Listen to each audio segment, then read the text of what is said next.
Oh, hello, LBHT crew. Don't mind me. I was packing up some of John Harbaugh stuff here. I'm in his office, packing his things. I'm gonna get EDC next. All right. What is going on, LBHT crew? B, what's going on? Same thing that's always going on this time of year, right? Right. Baltimore choking in the playoffs. Yeah. This one really stung. All What right. up, What's going on, Davon? Davon? Finally made it live. Salute. Yes. Yes. Davon, we need to see you in the overtime show, my friend. It's not the same without you. Um, yeah, come through, man. Come through. But yeah, this one stung, man. Like it's yes, we aren't shocked by this because we warned you guys what the organization is doing wrong, even though they tell you, and you guys just kind of like, well, it'll work out. We're not surprised by it, but it still hurts, man. Especially losing the way we lost. But we're gonna talk about that. We're gonna talk about look. The thumbnail is major changes are needed. Okay, John Harbaugh, EDC are on the thumbnail. B, if you haven't seen it, and you know, I was arguing with some people at work about why Harbaugh needs to go, why EDC needs to go, and we're going to break it all down today. Even though we've done this before, we'll break it down again. Okay, because you have to keep reminding people of why it's not working and why we need to move on from them. Okay. And we'll discuss other things, just because that's what needs to happen. It's not going to happen. So what's the backup plan for when those guys don't go anywhere? How can we get over that hurdle that is Harbs and EDC? We're going to discuss that. This is going to be a Ravens heavy show. We're going to, Mark Andrews is on trial. Mm-hmm. Okay, not for the drop. It's how you handle the drop. Okay, we'll get to that. We're going to discuss the obvious narratives that are floating out there about Lamar Jackson. If you're a Ravens fan and you work with somebody that isn't a Ravens fan, but their team sucks, they hate life, they hate their job, they're going to harp on you about Lamar and how he can't win, and we're going to help you navigate through those waters. Okay, so don't worry about that. Yeah, Slippery Pete, he's ready. He says Harbaugh and EDC both frauds. Kick these goons out of here. Oh man, okay, all right. I didn't call them goons, but all right, Well, let's see who's here. Alfonso Richardson says, "What's good, fellas? What's good, What's up, Alfonso?" Alfonso? That damn Dub 20 says, "Fire these two MFers." Oh man. Oh, you don't know. Maybe he was talking about us. Well, Could be. all right. Talk to our managers. Sure. 86 Ghost, Bazel, what's good, man? Thanks for coming through. Jay the Six in the house says, "Here he. Hey, appreciate you." Daniel Franklin, what's going on? Says, "Come on now. We all know nothing will change. Defense will be the priority, and we will be right back here in 12 months asking the same questions." Hey, spread the gospel. Okay. Anybody that's going to say those narratives, because you got a lot of gatekeepers out there. You got a lot of rah channels that are going to speak nothing but positive about the organization. And we're not saying it's all bad. We're not saying it's all bad, but you listen to some of these channels, you listen to some of these accounts on Twitter, and these people can do no wrong, right? Share our stuff, right? Post some of the clips, okay? Send them our way, all right? Push back against those narratives. Just Alla, what's going on? Says, "What's up, LBHT crew? I hope everyone is well. It's so cold outside. Some guy yelled at me, 'Why do you go? Oh, wow. Why don't you go back to Africa and take me with you?'" Oh, and take him. Oh, yeah. Hey. A little racist, but sure.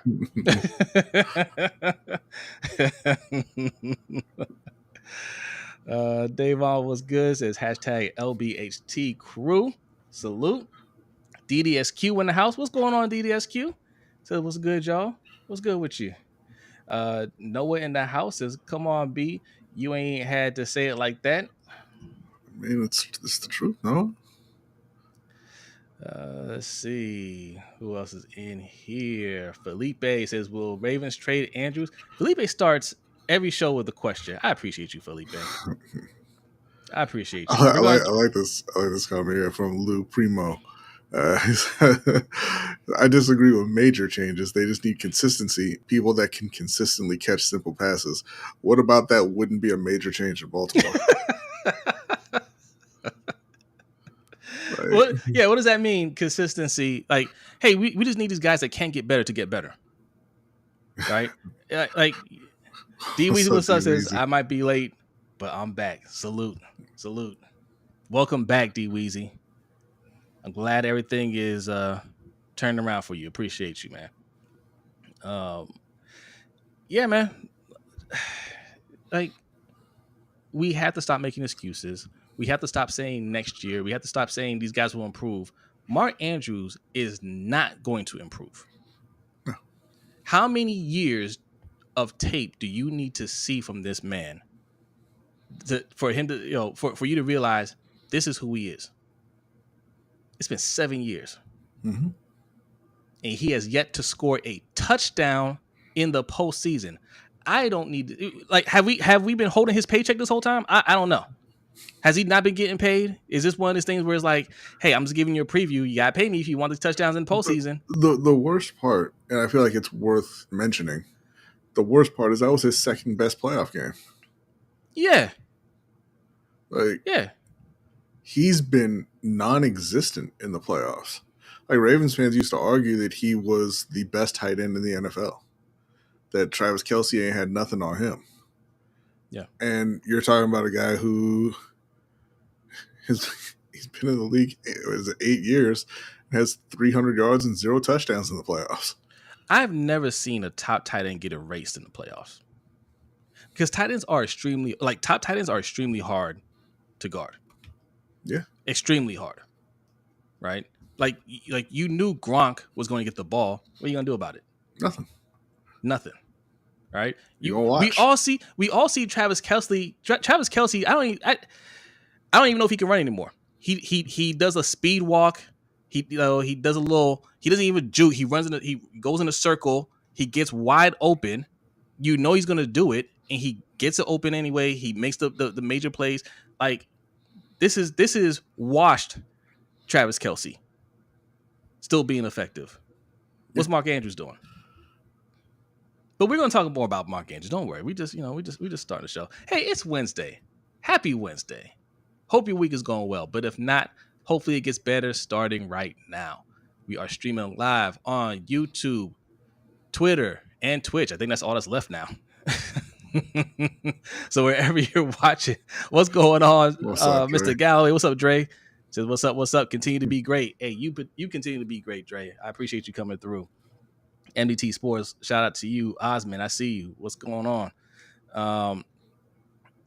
Yeah. Look, we're going to get to all that. All right.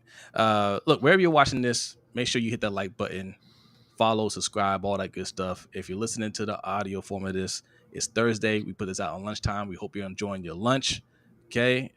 Takes the ease off this cold weather if you're on the East Coast. I think it got to like 15 degrees today, something like that, something ridiculous. Stay warm out there. All right. Also leave a 5-star review on our podcast. All right. We greatly appreciate that. Mm-hmm. Tracy's in the house. What's going on, Tracy? Says, I'm here, fellows. We have not heard from the owners in years. From the owner in years. Does he care because he's the one that can make these changes? He did say a while back that he was going to kind of step back from making these appearances, because he used to do it all the time. He used to be at these press conferences, and I can respect him just stepping back and saying, I don't want to be a Jerry Jones type guy. I don't want to be the face of the franchise, and I feel like, I got to answer these questions and make moves for the public. Like, I want to let the guys I hire, do their jobs, and I empower them to do that. I respect that, but I don't need Steve Bisciotti to get on camera to say, I'm going to fire this guy, or he's on the hot seat. I don't need him to say that. I just need him to fire him. You know what I mean? Yeah. The answer to your question, Tracy, is no, he doesn't care. He doesn't care about winning. If he cared about winning, changes would have been made already. But John Harbaugh's about to get an extension. Yeah, we're gonna talk about all that. We're gonna talk about all that. All right. All right. We got AD in the house. All right. He's gonna be discussing this stuff with us. But first, we like to start every show with a Black History fact. And B and Akole have a Black History fact for you.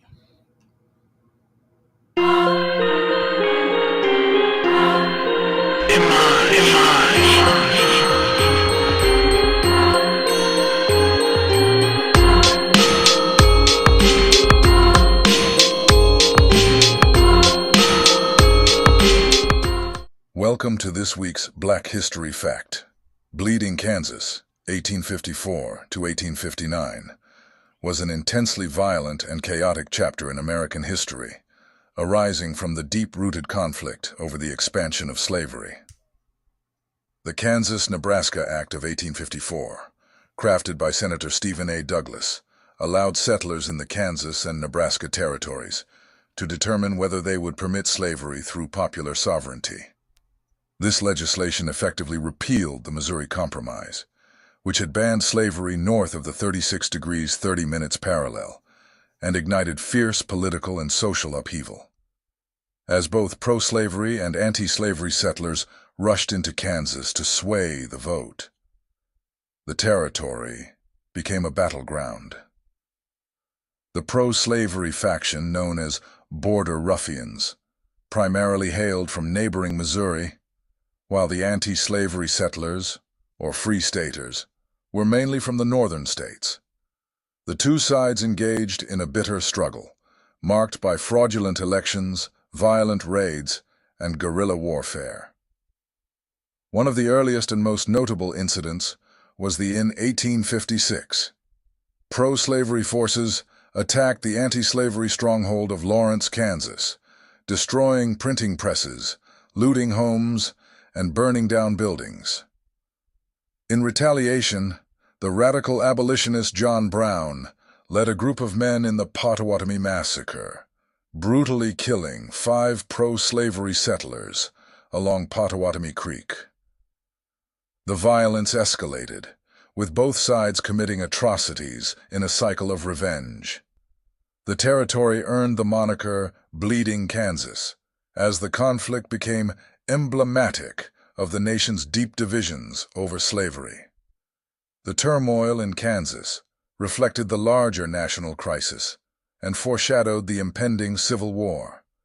Despite the bloodshed, the anti-slavery forces ultimately prevailed. Kansas entered the Union as a free state on January 29, 1861, just months before the outbreak of the Civil War. The legacy of Bleeding Kansas is a stark reminder of the lengths to which Americans were willing to go in the fight over slavery, and it underscored the moral and political crises that would soon engulf the entire nation.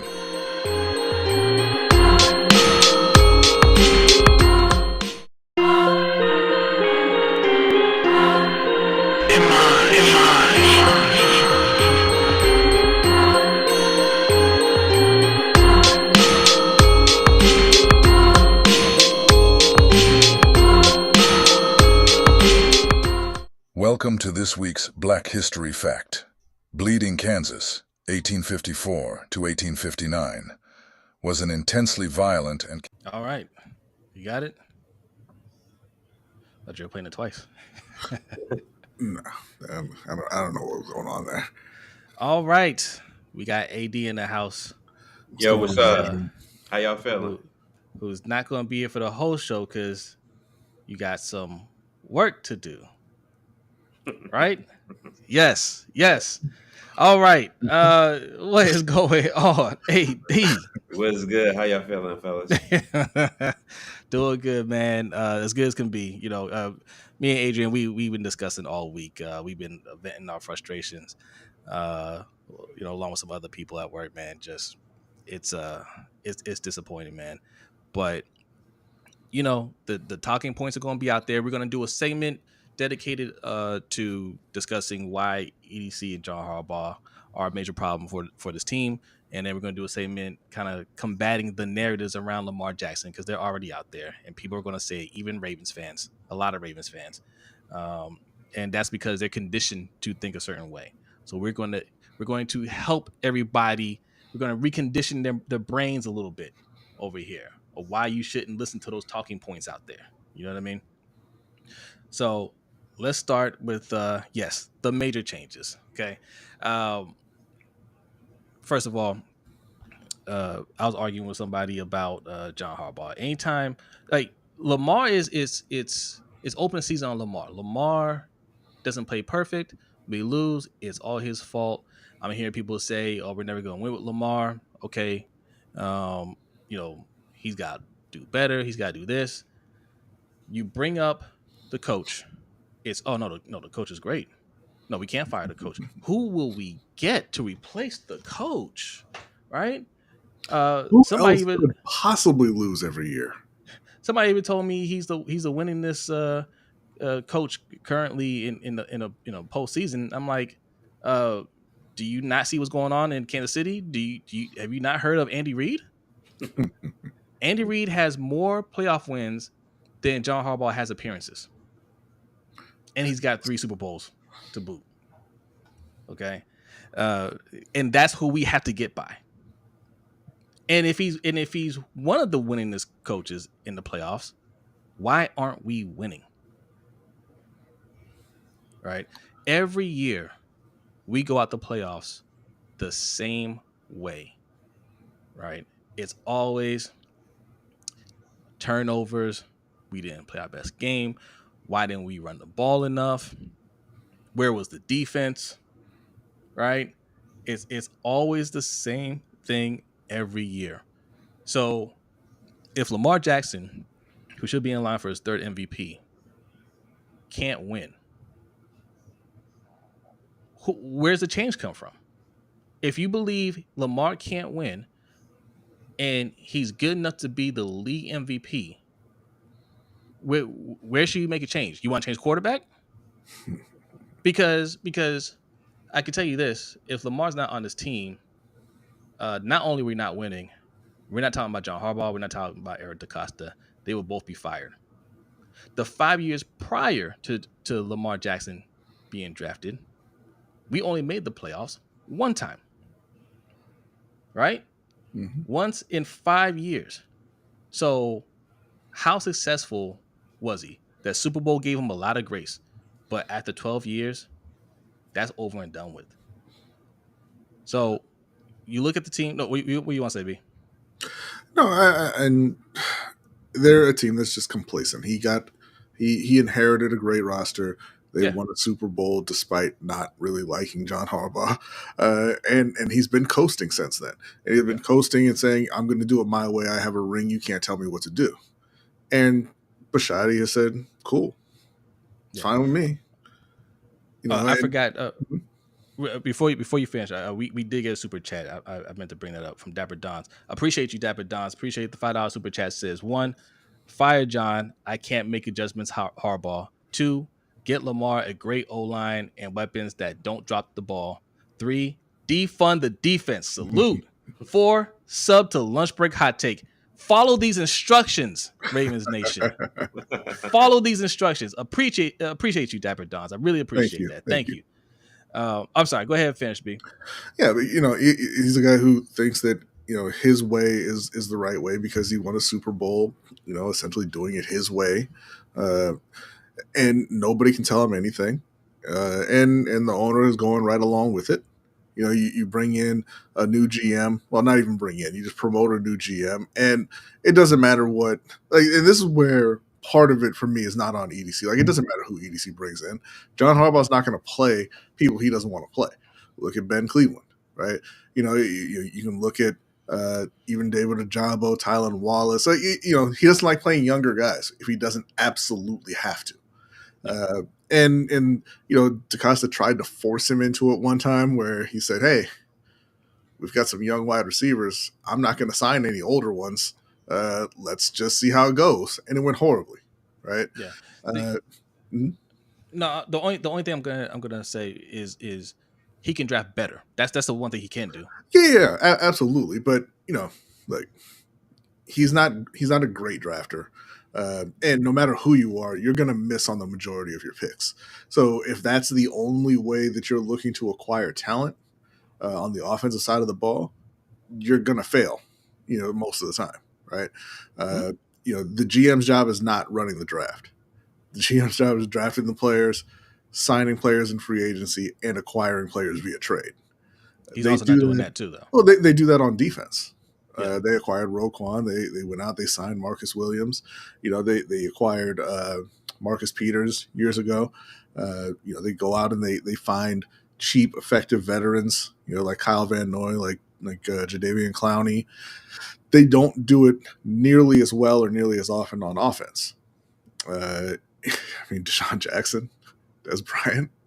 Like, what do we like? Those guys, like Dez had been out of the league for like 3 years at the point when they went and signed him. Like, it's a joke. Yeah.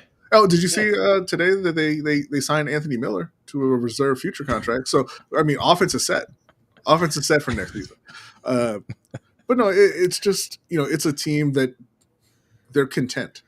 They're content with going to the playoffs, losing in the playoffs, because the fans are content with going to the playoffs and losing in the playoffs. If the fans wanted to win a Super Bowl, who really wanted to win a Super Bowl, then the team would be making the changes necessary to make that happen. But they watch they watch YouTube streams. They see people posting on Twitter and on Facebook and everything, and they hear y'all say, "Oh, we don't need Tyreek. We don't need DeAndre Hopkins. We don't need AJ Brown. We don't need great offensive talent. We just need to run it back. We're good enough. We just need to minimize the mistakes. We don't need to fire anybody. We don't need to bring in anybody who's going to get us over the hump. Our guys are good enough." They hear y'all saying that, and so they say, "Cool, bet. Our guys are good enough." Real quick, a shout out to everybody that just came over from Coach's channel, Sip to Tally Films. I didn't know YouTube added this feature when he forwards people from that show. Like, we get a notification saying that they just came over. So everybody that's coming over from Coach's show, I think you're watching Coach and Chris in their live stream, man. Dope content over there. If you guys aren't subscribed to Coach Evans, man, like, go subscribe. Like, it's just he breaks down football better than anybody. He should be coaching the NFL. He should be coaching on this team, for being honest. All right. A wealth of knowledge over there. So appreciate you guys coming through from his stream. Okay, Dave will say he noticed it, so you guys can see it on your end. That's dope. That's dope. When you see that pop up, click on his channel, subscribe. All right. Adrian, what are your thoughts? Yeah, I agree with y'all wholeheartedly. I feel like Bisciotti is complacent as an owner. He is the most non-present, nondescript owner. If I bumped into Bisciotti at McDonald's and he had on a hat that said, "I'm Steve Bisciotti," I wouldn't know the hell he was. Like, I'm not asking for a Jerry Jones or Mark Cuban type of owner that has to be the star of the team, that has to be the big name. Nobody's asking for that. But we want an owner, or I can't speak for everybody, but I feel like a lot of Ravens fans want an owner that's going to come out and demand excellence. It's not good enough to get to the divisional round virtually every year and to get bounced. And it's not that they're getting bounced by better teams. In my opinion, I feel like we've been a better team most of the last 5 years that we've gotten bounced, at least on paper. Now, when it comes down to Sunday and it comes down to those big playoff moments, we've choked as a team, as a roster. A lot of that is on the players. I'm not absolving the players from that. But you're not going to get rid of Lamar. They've already said that Mark Andrews is a big part of the Ravens' future. We're definitely not going to get rid of Derrick Henry after the season that he had. The biggest change that we can make is with the head coach and with the general manager. Even if one of them get fired or one of them steps down, I'm not going to say satisfied, but I would feel a little bit more optimistic. But if they run it back with those same two doofuses running the team, we're not going to get it done. And we have empirical data. We have enough evidence to know that these aren't the right guys to lead the team. I think that a lot of fans are conditioned to believe that it's all on the players when they don't get it done. But, I brought up these changes that were made with several other franchises in the past. Chicago Bulls had Michael Jordan, had Scottie Pippen, had won nothing were continuously bounced by the Pistons, and they fired Doug Collins. They brought in Phil Jackson. They What up, proceeded to coach? win 6 rings.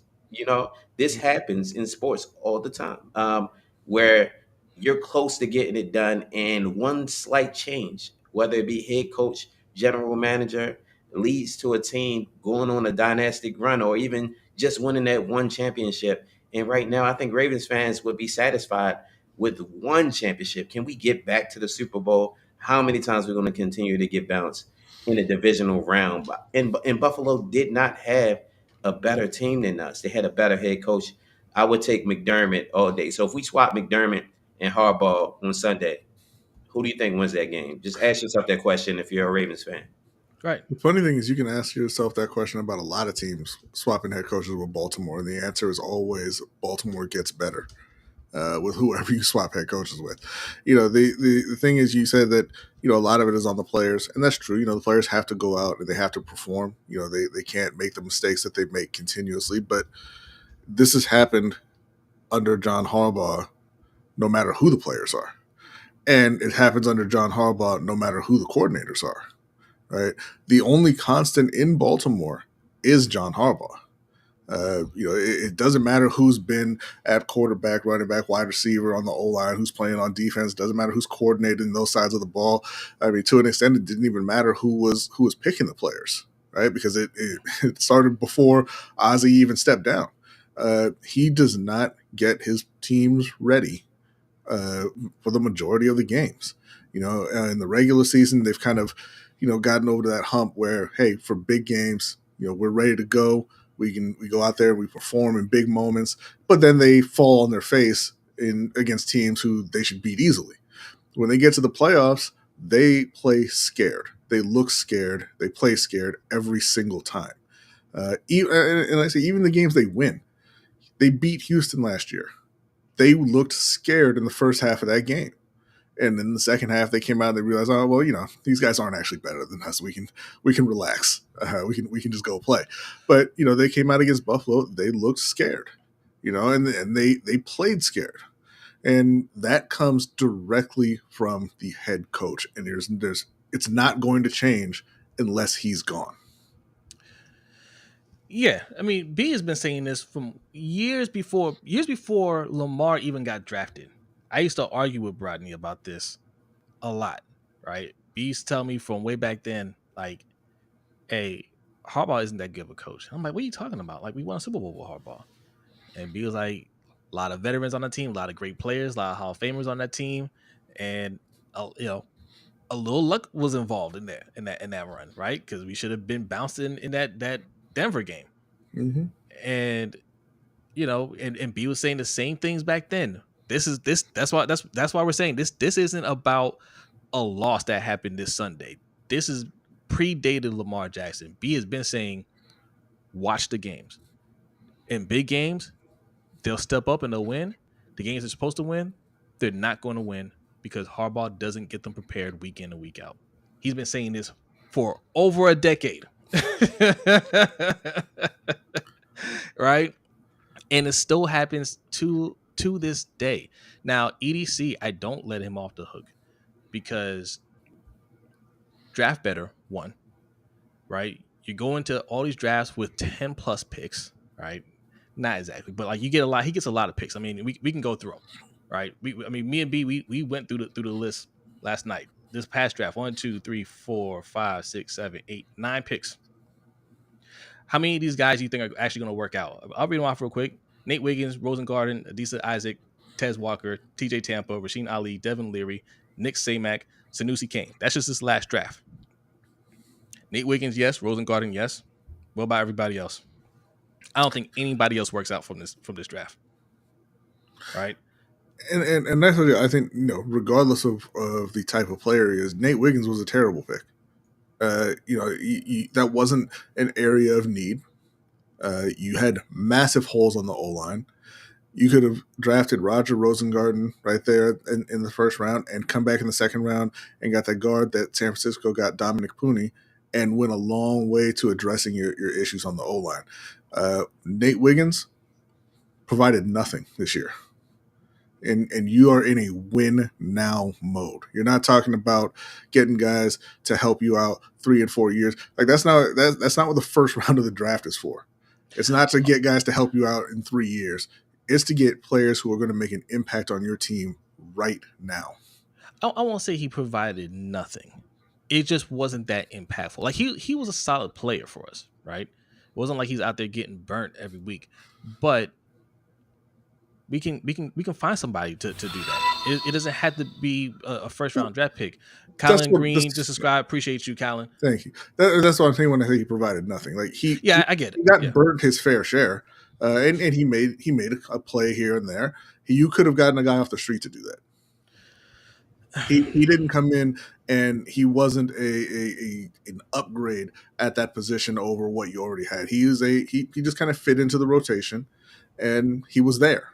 Well, I think it's the draft philosophy of they always feel like they're going to draft the best available player. They don't draft based off of position of need because that's just the MO of the Ravens is if this guy is high on our draft board and he's still available when we're picking, we're going to pick him. But they completely ignored all the holes they had on the O line. It's like you didn't replace Zeitler. You didn't really replace Moses or Simpson. You try to replace them with a rookie. Rosengarten worked out, but what about Voorhees? What about the fact that Cleveland can't get off of the bench? It's just we knew the O line was going to be a problem all year, and you're dependent on Lamar to be the biggest stick of deodorant possible that's because exactly what he is. these guys stink, but he's such a good creator. When he's back there, he can make guys miss. He can extend the play. He can make up for the fact that we have subpar pass blocking and average run blocking on the O line. Derrick Henry can make up for the fact that these guys ain't the best O line because if he gets past the line of scrimmage, he can break one off.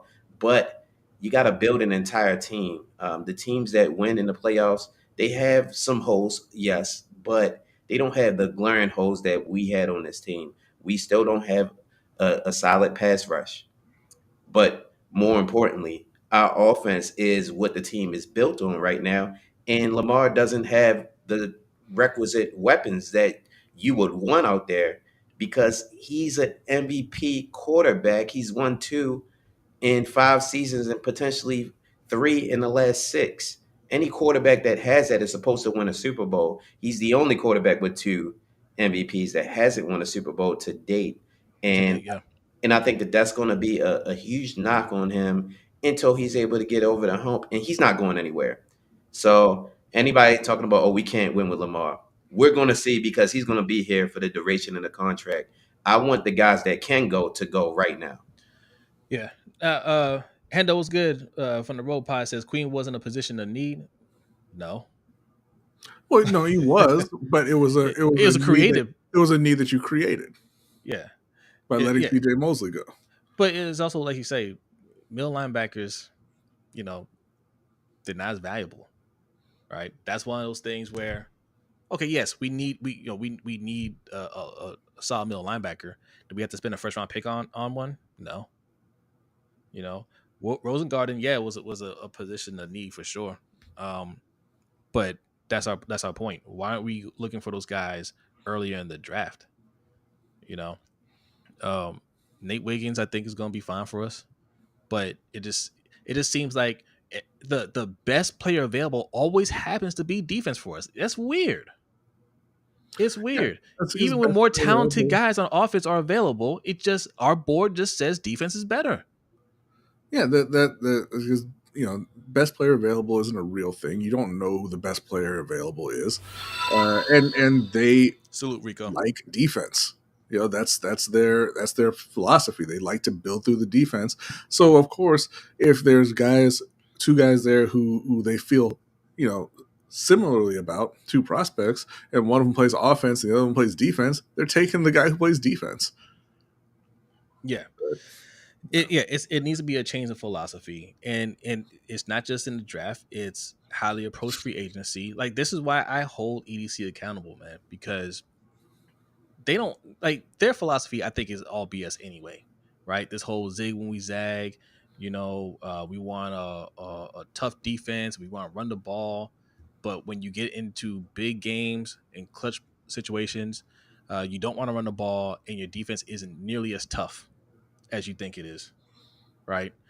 Um, you just want to save a dime, man. Like you want to be successful on a budget, and they have mastered that, and that's why Steve Bisciotti is sitting back and letting them do it because, man, they manage the cap well, right? Salaries aren't out of control, and we're winning a lot of games and we're selling a lot of tickets and merchandise, so it's all good in his eyes, right? Super Bowl is just icing on the cake, but you're doing it because you got lucky that you brought Lamar Jackson back.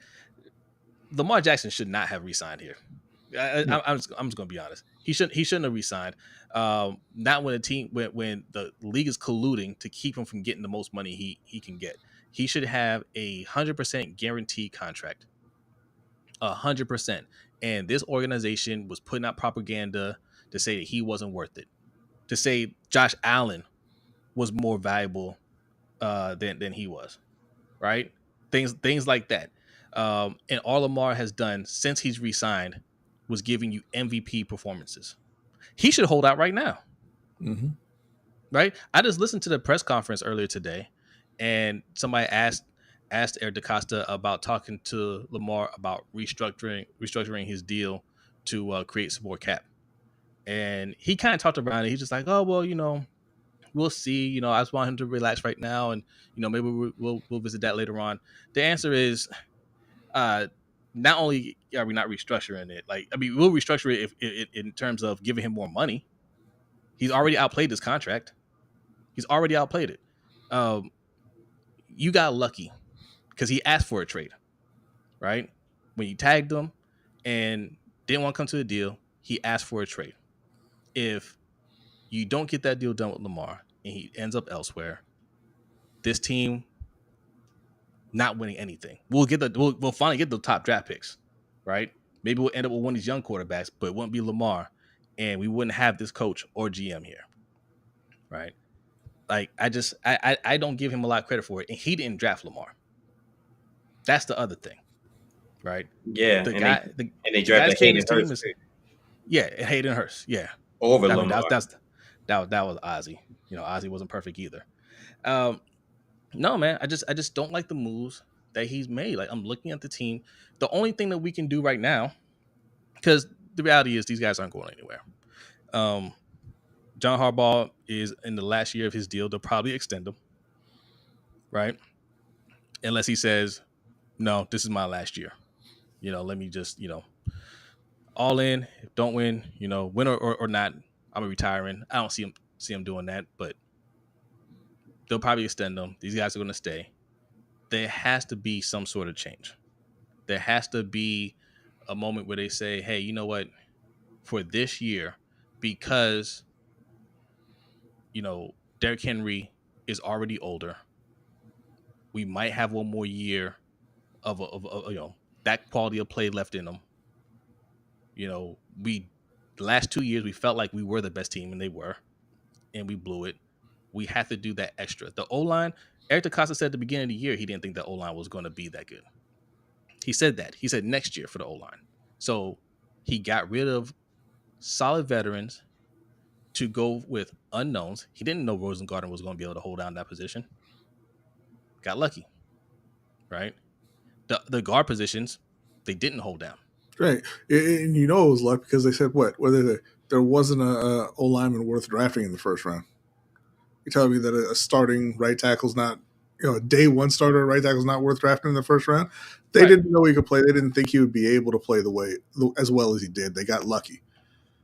But we're not gonna do this, Ed. Ed says reality is Faalele is your 2025 starting guard, and then he put a laughing emoji.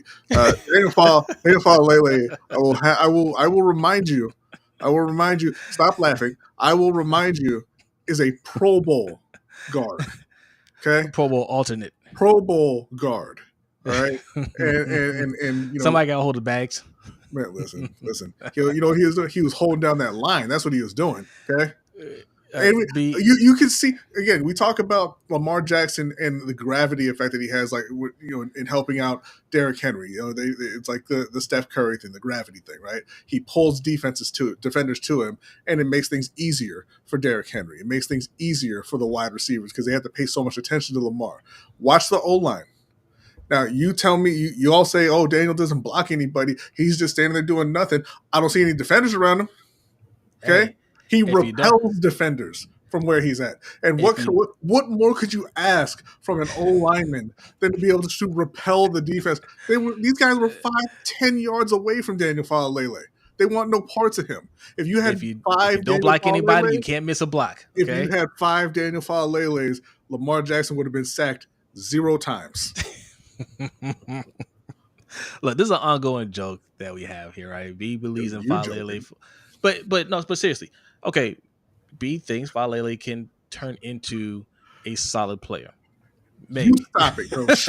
You stop it. B believes that he could turn into a solid starter at some point. The fact is, he's not that today, right? And the Ravens just haven't been doing a good job of developing players. And the guys that do develop don't typically develop until the end of their contract.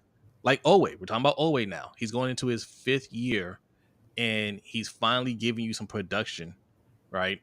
And if he has a really breakout year next year, I'm not going to re-sign him, right? We're going to draft somebody else, or we're going to say, hey, Adisa Isaac is next up, and we're going to have to wait on Adisa Isaac to turn into something. You can't do that while you're trying to win a Super Bowl. You need guys that are ready to go right now. What are you laughing at, B? Ed said 5 Falaleles will have Devin Leary getting snaps. Joke's on you. He already got cut. Okay? He got cut, and Daniel Falele is going to Hawaii or wherever they hold the football now. I don't remember. So. Yeah. He might be good at flag football. He ain't good at regular football yet. Yeah, I hate it. I mean, but seriously, throwing Voorhees out there and saying he's gonna be a starter, that right there told me all I need to know about this O-line. There's no way you had that kind of confidence in a guy who didn't play at all last year as a rookie because he was hurt, and he had a good enough camp. He couldn't have had a great camp, right? A good enough camp. He's gonna get a chance to start. They weren't trying to win. And that's the other thing too. The years that Lamar won MVP, 2019 and this year, the team wasn't really trying to win, if we're being honest, right? I know in 2019 they weren't trying to win. They didn't think the team was going to be that good. You had 2 rookie wide receivers starting, right? You had Mark Ingram, and he had 1 year left, before he called it a career. As your starting running back, you weren't trying to compete. You're just saying, hey, we got a young quarterback. We want to get him some young guys, and we're going to develop them, and we'll grow these guys together. And turned out they were ready to win now with Lamar, right? This year, when you have Kevin Zeitler, who didn't cost anything, he's just older, but could still play. John Simpson wasn't great, but more starter ready than the guys that we have now. All right. Morgan Moses, again, not great, but solid starter. And you said, I just don't want to pay these older guys. Let's get these young guys in there, get some experience. We'll develop. They're not going to be good this year, but we're not really trying to win this year. And turned out Lamar just got even better. And he willed you guys to a lot of wins. He got our hopes up, and they couldn't hold their end in the playoffs. Neither could the defense, by the way. Yeah. But yes, those guys are the problem. You can't defend EDC. You can't defend John Harbaugh, right? All his accolades from the past have nothing to do with now. Every year we choke the same way, no matter who the coordinator is. That's John Harbaugh. I heard John Harbaugh talk about not getting the ball to Derrick Henry at the goal line. Did you guys hear that at the press conference? I didn't even hear it. smug, in his typical smug way, which is another reason why I don't like this guy. He said, "Oh well, they did an all out blitz, and stopped it on a run. So we had to do something different. Like if you, I guess if you want to run the ball 4 times in a row in an all out blitz, you can do that. See how far they get you. They Oh, they okay. they Well, all out blitzed 4 times in a row. yeah, yeah. Did they? Yeah, they all out blitz four times in a row. No, So and he thought they would because they did on first down. So it's like, oh, let me zig because they zag. And Because I'll tell you what, John. I'll tell you what. Yes, I want you to run it 4 times in a row when you're going out there with one of the best running backs in the league, and you're the best run team in the league, and that's how you've built your team, and that's your identity. And they're so much smaller than you, and you can bully them and all this stuff. It's 2 yards. oh, and also the best running quarterback in the history of the NFL. Best fullback in the league too, right? He going to Best, the Pro Bowl again too. the best blocking fullback supposedly in the league. Some of the best blocking tight ends in the league. But let's drop back and throw it on second down and goal, and then get sacked, and then have to throw it again, and then kick a field goal, and then allow Buffalo to come down and score 7 and go down 21-10 at the half. yeah, like I mean, yes, hand the ball off, change your formation, right? If they're stacking the box like that, you think they're going to keep blitzing in this formation? Change your formation, right? Like we're at the 2 yard line. I'm running the ball. I'm getting in. Mm-hmm. You're telling me you don't have any kind of play drawn up to get Derrick Henry 2 yards across the goal line, even if they blitz? You don't have anything. Got none. Now his play is to use Derrick Henry as a decoy. Let's split him out wide, because we really have to worry about Derrick Henry catching the football in the flat on the 5 yard line. You know, don't put him next to Lamar. Don't come out with showing any type of RPO. The game plan that worked extensively against Pittsburgh all week the previous week. Let's not try that at all, because I'm sure that they prepared to stop this. So we're going to show them something they haven't seen before, and we're going to throw the same passes into the flat that the probability of those working is not that high. Andrews dropped the 2 point conversion. It's the same play you talked about, Jose. It was the same play we ran against Pittsburgh a few years earlier when he dropped it in the flat, wide open. Yeah, but people argue a lot when we say, "Hey, the coaching was a problem." Spiritual War Expo says, "Change formation. Y'all don't think these coaches are smart enough to do this? They are sabotaging. How can everyone in the world see it but Harbaugh and Todd?" Because you get in your own head. That's why. Like when the pressure's on you, doing the obvious things isn't so obvious, right? Or when you think, hey, I'm going to be the smartest man in the room. I'm going to do something. I'm going to zig when they think we're zagging. Like that's how you end up in these situations. Well, it's kind of like clock management, right? Everybody on Twitter, everybody at home, everybody in the stands knows how to manage the clock perfectly, but the 32 head coaches all struggle with it because it's different when you're on the sideline and everything is going on around you than it is sitting at home watching the clock that's conveniently plastered on the screen for you, listening to the announcer say, "Man, they should call timeout here," Yeah. and everybody kind of knows what to do. But the coaching was a problem in this game. From the not running the ball more on the on that possession where they got down to the 2, the couple of 2 point conversion calls. I didn't like either one of those. Like you said, Adrian motioning him out of the backfield, and it's easy for fans to saying, "Hey, the players have to execute. They got to catch the ball. They have to hold on to the ball. They have to make their blah blah blah blah blah blah." But the coaches and the GM, they do their damage from February through July, or February through September. So, it's not as obvious to people, during the season, or people just don't want to hear it during the season.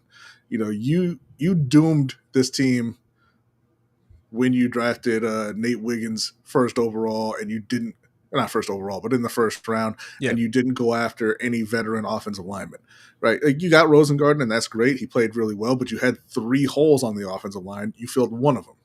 You doomed the team from then, right? Now, look, Zay Flowers and Rashad Bateman, they both played well. They're a rock solid number 2 and number 3. I mean, Zay, I think, still has the potential to be a number 1. He's not there yet. but you knew you needed better. Did you go get it? No, you didn't. And now you come playoff time, Zay Flowers is hurt, and it's Rashad Bateman at number one. And Bateman stepped up and he played well. And then Bateman got hurt. And then you've got Lamar on that last drive throwing it to Tylan goddamn Wallace. Who, credit to him, he got open. He made a play, but he's still Tylan Wallace, right?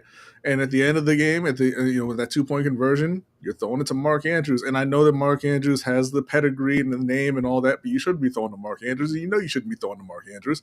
And if you had other options, guess what? You wouldn't be throwing it to Mark Andrews. You had Derrick Henry, and yeah. But I'm saying, like, even if you decide to throw the ball, right? If you had other options, you could have gone elsewhere, But it is what it is. They just don't. Oh, Chris ain't gonna get nobody. Tylan makes plays every chance he gets, man. He does. It's just he don't get the opportunities. So okay, so before we move on, these two are staying, right? Nobody thinks they're going anywhere. What other major changes can they make to help overcome? Because that's the problem. We have to overcome John Harbaugh's poor coaching in the playoffs. I mean, there's no other way to put it. He's not doing a good job coaching in the playoffs. I really thought that he wasn't going to affect this team. I thought, it's too easy. It's too easy to just go out there and run the ball against the smaller, less physical team and beat them up. I was like, not even John Harbaugh can mess this up. Oh, he John said, hold my whistle. Yeah. And so I just, like, I don't know. Outside of them going completely out of character and bringing in a player like Tyreek Hill, I'm just not going to trust that they're going to win any game like this ever again.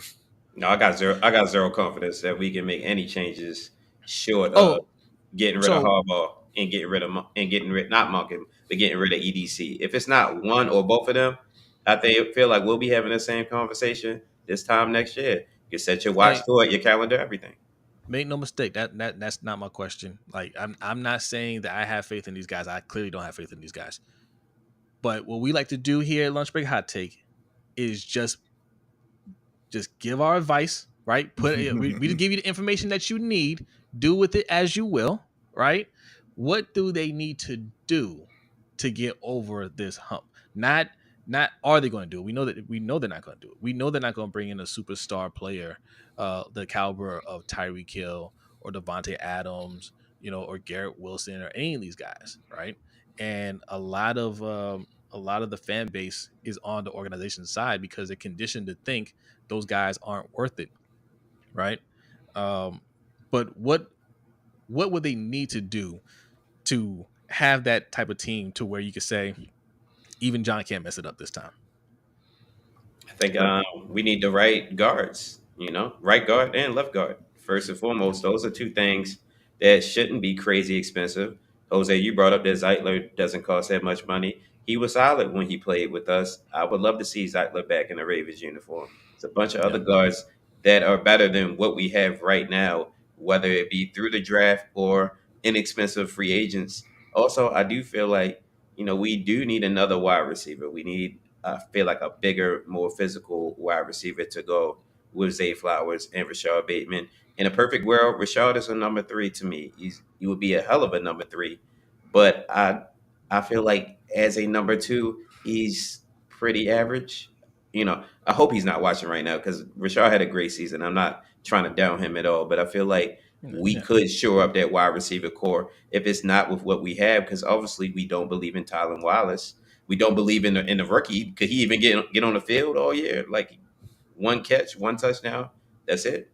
So. Coach says they were not less physical this Sunday.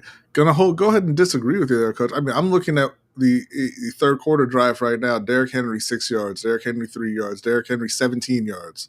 Then there's a 12-yard pass to Mark Andrews. Justice Hill 22 yards, Derrick Henry 15 yards, Derrick Henry 5 yards for a touchdown. They beat the hell out of the Bills defense in the third quarter, and they decided for the rest of the game to not do it. Yeah. They allowed Buffalo to be more physical than them the rest of the game. That's right. No faith in EDC. Why do you have faith in them? Why do you have faith in them? Um, let's just real quick. Let's just I, run I down. hold on. I did look at the first two quarters, Coach. I said they allowed Buffalo to be more physical than them. Buffalo's not a more physical team than they are. They allowed them to be, and that's a part of the problem with Oh yeah, with the coaches in Baltimore. Yeah, what did Henry do in the first half? I think he had 8 carries. He had, 20 yards at the half? He didn't really do much. I would have liked to see him get 14, 15 carries early on. But, anytime we get down by 3.7 points, talk about it all the time, we're not going to run the football. this goes back to what B was saying about the team, right? Like Harbaugh doesn't get them prepared for these type of games. You know what I'm saying? Like regular season, we had no problem dominating them. You know, parts of the game, we had no problem dominating them. We just couldn't string it together for 4 quarters. Why? Even Roquan saying after the game, like, oh, they did some things that we saw, what they were doing. We gotta adjust better or something like that. Why aren't you doing it then? Yeah. Pim says, if EDC doesn't package these picks, I'm going to scream. And Coach says, scream them, Pimp. He making all those picks. Hey, and speaking that of is picks, the truth. Speaking of picks, this is what me and B were talking about yesterday. He's had a ton of picks going back to 2019. Hollywood Brown, Jalen Ferguson, Miles Boykin, Justice Hill, Ben Powers, Iman Marshall, Dalen Mack, Trace McSorley. Only one that's still here is Justice Hill, and Justice Hill is a valuable member of the team. Jalen Ferguson, tragically passed away. Hollywood Brown, I think, left before his time. He should have still been here, right? Yeah, but he saw what y'all do. Yeah, but now he about to get a ring. That's 2019, because we like to say, hey, like you can't just look at the first year. You got to give him some time. Okay, well, that's 2019. That draft did not work. That was not a successful draft. 2020, Patrick Queen, J.K. Dobbins, Nandi Matabike, Devin Duvernay, Malik Harrison, Tyree Phillips, Ben Bredesen, Broderick Washington, James Prochet, Geno Stone. Patrick Queen's not here. J.K. Dobbins not here. Unfortunate injuries. I think he would have worked out really well. Yeah, J.K.'s a very, very talented player, but it didn't work. The fact is, it didn't work. Matabike, all I'm gonna say is y'all weren't happy with him this year. I think obviously he's good, but y'all not happy with his performance. Duvernay's not here. Malik Harrison's still here. Not a major part of the team, I wouldn't say. Tyree Phillips not here. Ben Bredesen, Broderick Washington's collecting the check. James Prochet not here. Geno Stone played well in this last year. Not here. Not a good draft, right? For all these draft picks. So I mean, I named about 20 players here. We're talking about 2 players that are here producing, right? Next year, Rashad Bateman, Odafe Owe, Ben Cleveland, Brandon Stevens, Tylen Wallace, Sean Wade, Dalen Hayes, Ben Mason. Rashad Bateman, Owe, breakout years this year, right? Took them 4 years. Breakout years. And their breakout years aren't them ascending to the top of the league of their position. Like Adrian said, Bateman's a number 2, possibly a number 3. Owe, he's a starter, but he had double-digit sacks, and I bet you nobody noticed. Yeah, Brandon Stevens, he slid back this year. Hopefully he turns it around next year. Tylen Wallace, solid. Doesn't get a lot of playing time though. The rest of these guys aren't here. Next year, Kyle Hamilton. This is probably his best draft. Kyle Hamilton, Tyler Linderbaum, David Ojabo, Travis Jones, Danny Falele, Jalen Armour-Davis, Charlie Kolar, Jordan Stout, Isaiah Likely, Pepe Williams, Tyler Bidet, not Batty, Bidet, all right. Obviously, Kyle Hamilton and Tyler Linderbaum are excellent. David Ojabo is not a good pick. Travis Jones, good player. Daniel Falele, developing. Jalen Armour-Davis, no. Charlie Kolar, yes, I like Charlie Kolar. Jordan Stout sucks. Isaiah Likely is excellent. Pepe, Tyler Bidet, no. This is his best draft. All right. Next, we got Zay Flowers, Trenton Simpson, Tavius Robinson, Kyle Blue Kelly, Salah, Andrew Voorhees. You got Zay Flowers and Tavius Robinson that are working out from that draft. Yeah, one of them's a backup. and then we read this year's draft earlier. A lot of draft picks, not a lot of impactful players. And out of all the guys that I said, worked out, they're not all of them are impactful players. They're solid players that contribute, but impactful players, not many. Part And of I, it. Go ahead, Adrian. Sorry. and I would say that out of all those guys that you named, the only one that I feel like has Hall of Fame potential is Kyle Hamilton. We are held to a different standard here.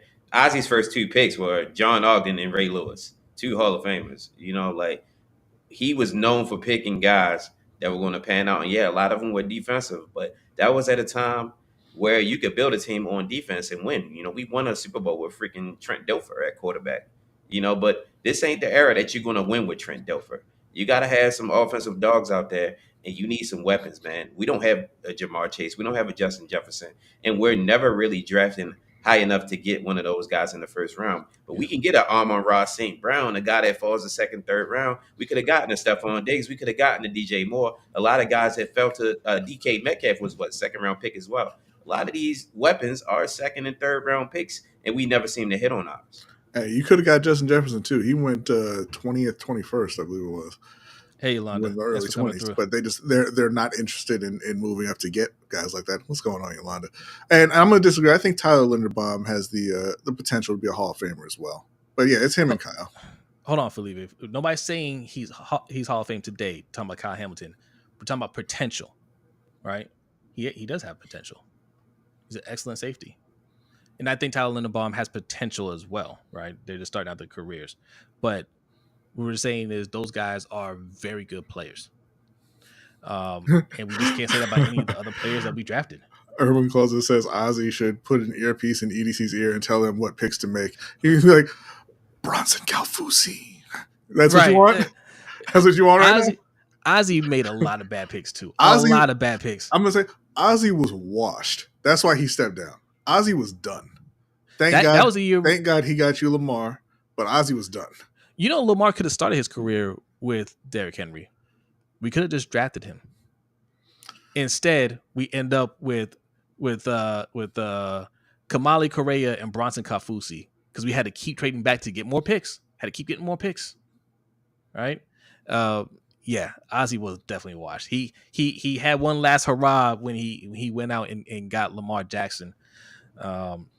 And Mark Andrews and Orlando Brown, like that was a big draft for him on his way out. But to be fair to Ozzy, he was good until he was washed. EDC has not shown the Ozzy Newsome potential to be washed. He's not even good enough to get to the point of being washed. Hold on. I was clicking the same thing. Yeah. I was clicking the same thing. Y'all act like we picking top 10 every year. We always pick late. And the one time we had early picks, we hit on Tyler and Hamilton. Where's Kansas City picking every year? How come? How is it they're able to get impact players in there and keep on winning? And y'all are like, oh well, we picked late though. Well, okay. Well, hold on. No, that's Mac. Serious question. If you feel like you can only get impactful players in the top 10, what is the point of having a GM? Like, what do you think a GM's like? What makes? Let me ask you this: what makes EDC a good GM in your eyes? Then, if he can't get impactful players outside the top 10, but other GMs can. And I'll follow it up with this: if you can only get talent in the top 10, and EDC hoards fourth round picks, why do you think he's a good GM? That's a terrible defense for your guy. That's a terrible defense. Lots of teams get all pro players. Puka Nacua went in the 5th round. Amon-Ra St. Brown went in the 4th round the year that you guys had 4 or 5 4th round picks. Where's Jared Verse picked at? 2nd round? I think he was 2nd. He's a monster. Yeah. Right? Like, we're the only ones that can't get that can't hit on these guys. Right? It has to be a top 10 pick or near the top 10 for him to hit. Anybody can do that. Right. I don't like giving GMs credit for picking guys at the top of the draft. Like, it's easy. Yeah, no, yeah, and those are the only ones you're hitting on. No, we don't need you for that. Literally anybody can do that. Anybody can do that. You know, and you can argue that he didn't always, even with Kyle Hamilton, like he got a safety. We need help on offense. I'm always going to go offense over defense when we have a MVP caliber quarterback. What are you doing to help this man? Because Kyle Hamilton doesn't help Lamar Jackson. You know what I mean? Matt Abike doesn't help Lamar Jackson. Roquan Smith doesn't help Lamar Jackson. They could help if they got the ball back when he turned the ball over, right?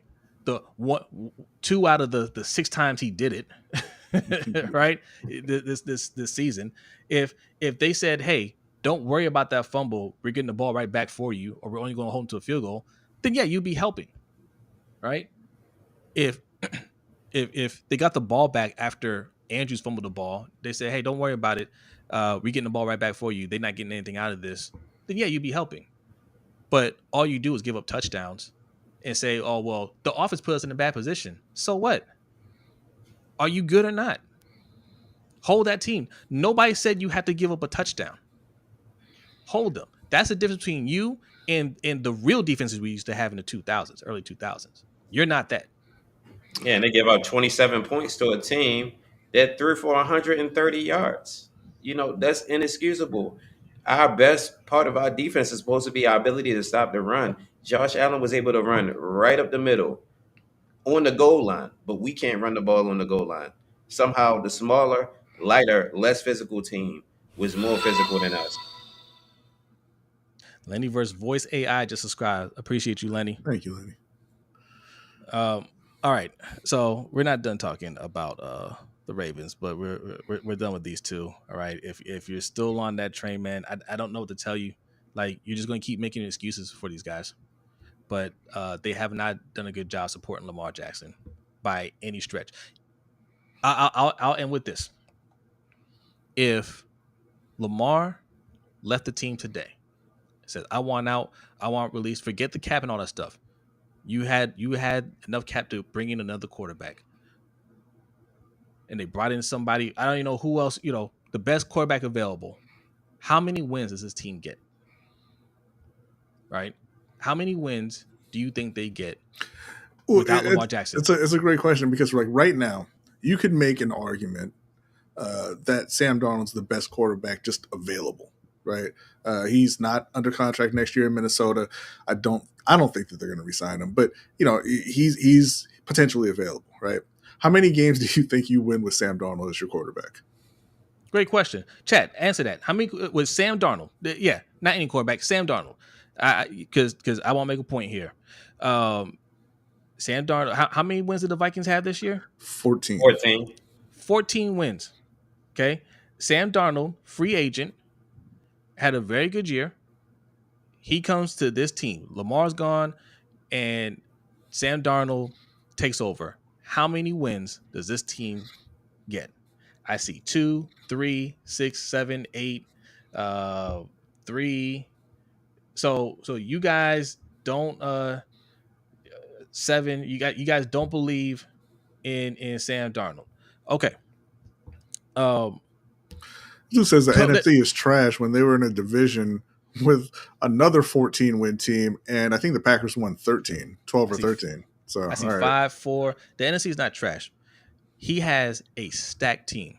They're so stacked that in Coach Evans' rankings, you guys need to subscribe to More Sip to Tally to look at these rankings. More Sip to Tally. Go over there and subscribe. You will not find a better power ranking system anywhere. I promise you that. Right? He had them ranked high at the beginning of the year, and we asked him. He was on this show. We're like, "You have him ranked that high with Sam Darnold?" And he said, "Hey, I've graded all the positions, and they rank high. They have everything except quarterback, but they're that good that they're ranked. I think they're ranked right above the Ravens, right?" He nailed it, or they tied with them. Yeah. He nailed it, right? He nailed it. That's how much talent that team had. So it didn't matter if they have Sam Darnold. And it doesn't matter when Sam Darnold leaves, because they drafted a quarterback, and they'll be just as good. Baltimore ain't that. That's not the type of team they built over here. The minute Lamar leaves, the minute we're picking in the top 5 again. So, no, EDC hasn't done a good job. No, John Harbaugh hasn't done a good job. They're just riding the success and the talent of a generational quarterback who pushes himself to get better year after year after year. 4 wins, 8 wins. Nobody believes double-digit wins with Sam Darnold here. So there you go. That's your GM and coach, ladies and gentlemen. And anybody that wants to argue against that, I challenge. I throw that challenge out there to them. Say, if Sam Darnold's here taking over this team, how many wins did they get? If Sam Darnold was playing in that game, that Buffalo game, and he threw that pass to Mark Andrews and Mark Andrews dropped it, nobody would be saying a word about how Sam Darnold played. They'd be saying Mark Andrews has to catch the ball. Of course, Sam Darnold turned the ball over. He's Sam Darnold. But you have to do your job, Mark Andrews. Right? That's what they would be saying. Because they know Sam Darnold he's not worth anything. He doesn't have that type of talent. But because somebody like Lamar has that type of talent, it's no excuses. You got to find a way to get it done. And I want to end it with Mark Andrews because we're going to segue to Mark Andrews. Mark Andrews, ladies and gentlemen, do we want to make this a court of public opinion? I think I had that as a court of public opinion. Yeah, you want to do that now, or I thought you want to talk Lamar first? I'll leave it up to y'all. What y'all want to do first, Mark Andrews or Lamar? We might as well just go with Lamar. All right, we're going with Lamar then. We hear already. You are here slandering Sam Darnold. All right, yeah. I don't have to put people down to build other people up. Shout out to you, Sam. I hope you get a massive contract wherever you end up. That's not Minnesota. So Lamar Jackson went out there this weekend. Didn't have his best game, obviously. He had a couple turnovers. He had the interception and the fumble. And aside from that, he had 254 yards passing, about 39 yards rushing, and a couple passing touchdowns, and a would-be 2-point conversion that we'll get to later. And obviously the Ravens went down 27-25 on the road to the Buffalo Bills. The defense did not play well in the first half. Lamar didn't play particularly well in the first half. Defense played better in the second. Lamar played much better in the second. There were coaching issues, and then there were Mark Andrews issues, and they just weren't able to overcome everything. After the game, it turns out that Lamar is the worst person in the world, and he doesn't know how to play football and could never possibly win a Super Bowl, is some of the stuff that I'm hearing. Now, granted, Mark Andrews is getting his fair share of of hate as well. And, he's getting the death threats and all that, which, obviously you shouldn't be doing regardless of what happened on the field. It's ridiculous. But it's kind of, it's Mark Andrews, and then it's Lamar's just not good enough, and you can't win with him. I don't know what y'all be watching, really, when you say things like that. It's unconscionable to me that you could be a lifelong football fan, no matter how long your life has been, and actually believe that. I've already kind of talked about the difference the win makes, right? It's a team sport. Nobody wins a game by themselves. In the AFC Championship game last year against the Kansas City Chiefs, Pat Mahomes didn't play well. But the narrative around Pat Mahomes was he made the plays that he needed to make to win, right? No, he didn't. You scored 17 points. You didn't play well enough to win. You scored 17 points. Now, when Lamar goes out there and he doesn't play particularly well and they score 25 points, Lamar sucks. It's the difference between the win and the loss, right? But you had to, no matter who you're a fan of, no matter how long you've been watching football, you've seen great players play poorly, right? When Pat Mahomes played Tampa Bay in the Super Bowl, he did not have a good game. And we didn't come out of that game saying, man, Pat Mahomes got lucky in that first Super Bowl. He kind of sucks. We all understood that they were playing with their bottom 7 offensive linemen, and he wasn't really given a chance to perform in that game, and that's why they got crushed 31-9. Yeah. But whenever it's Lamar, it doesn't matter the circumstances around his play. It doesn't matter what anybody else does. It doesn't matter what the O-line does. Doesn't matter what the receivers do. Doesn't matter what the defense does. Doesn't matter what the coaches do. If Lamar isn't perfect, everybody's coming for Lamar, and it's sad to see. Real quick, that's Mac. Don't be this guy. Don't call us haters. Don't say it's crazy hate on the stream. Answer the question. If you replace Lamar with Sam Darnold, how many wins does his team get? Since this GM has done such a great job, since EDC's done such a great job, how talented is this team? Can Sam Darnold come in here and win 14 games? Yes or no? Can he win 12? Can he win 10? Answer that question. Now, yes. First of all, the media is going to talk about Lamar no matter what. It's a Lamar market. Okay. You're going to hear more about Lamar Jackson this week than you are going to about Josh Allen, even Pat Mahomes, who should be, that's what you should be talking about. He's going for his 3rd in a row. He's trying to make history. You're just not going to hear much about these other players because Lamar always moves the needle, right? So you have to just dismiss those guys. Don't even watch those shows, okay? Because they're going to give you their hot takes. That's their job. That's what they're paid to do. At work, talking to your friends and whatnot, they're getting their talking points from those shows. And they're going to tell you things like, hey, you can't win Lamar. Hey, he always does this. He just can't win the big game. Okay, well, who can win the big game? That's what you ask them. Well, if not Lamar, who should you get? They're not going to be able to answer that. Okay, well, what exactly did Lamar do that makes you think he can't win? Or he keeps turning the ball over? What about everybody else? Right? What about Mark Andrews? Did you see Mark Andrews? Yeah, I saw Mark Andrews, but no but. No but. He dropped the tying score. Are there other players that we could get to maybe help Lamar Jackson out? Right? Start asking them those questions so they can start thinking like, well, yeah, Mark Andrews really isn't that good. Mark Andrews do be dropping the ball a lot. Is there anybody else that we can get out there that would help that out? Right?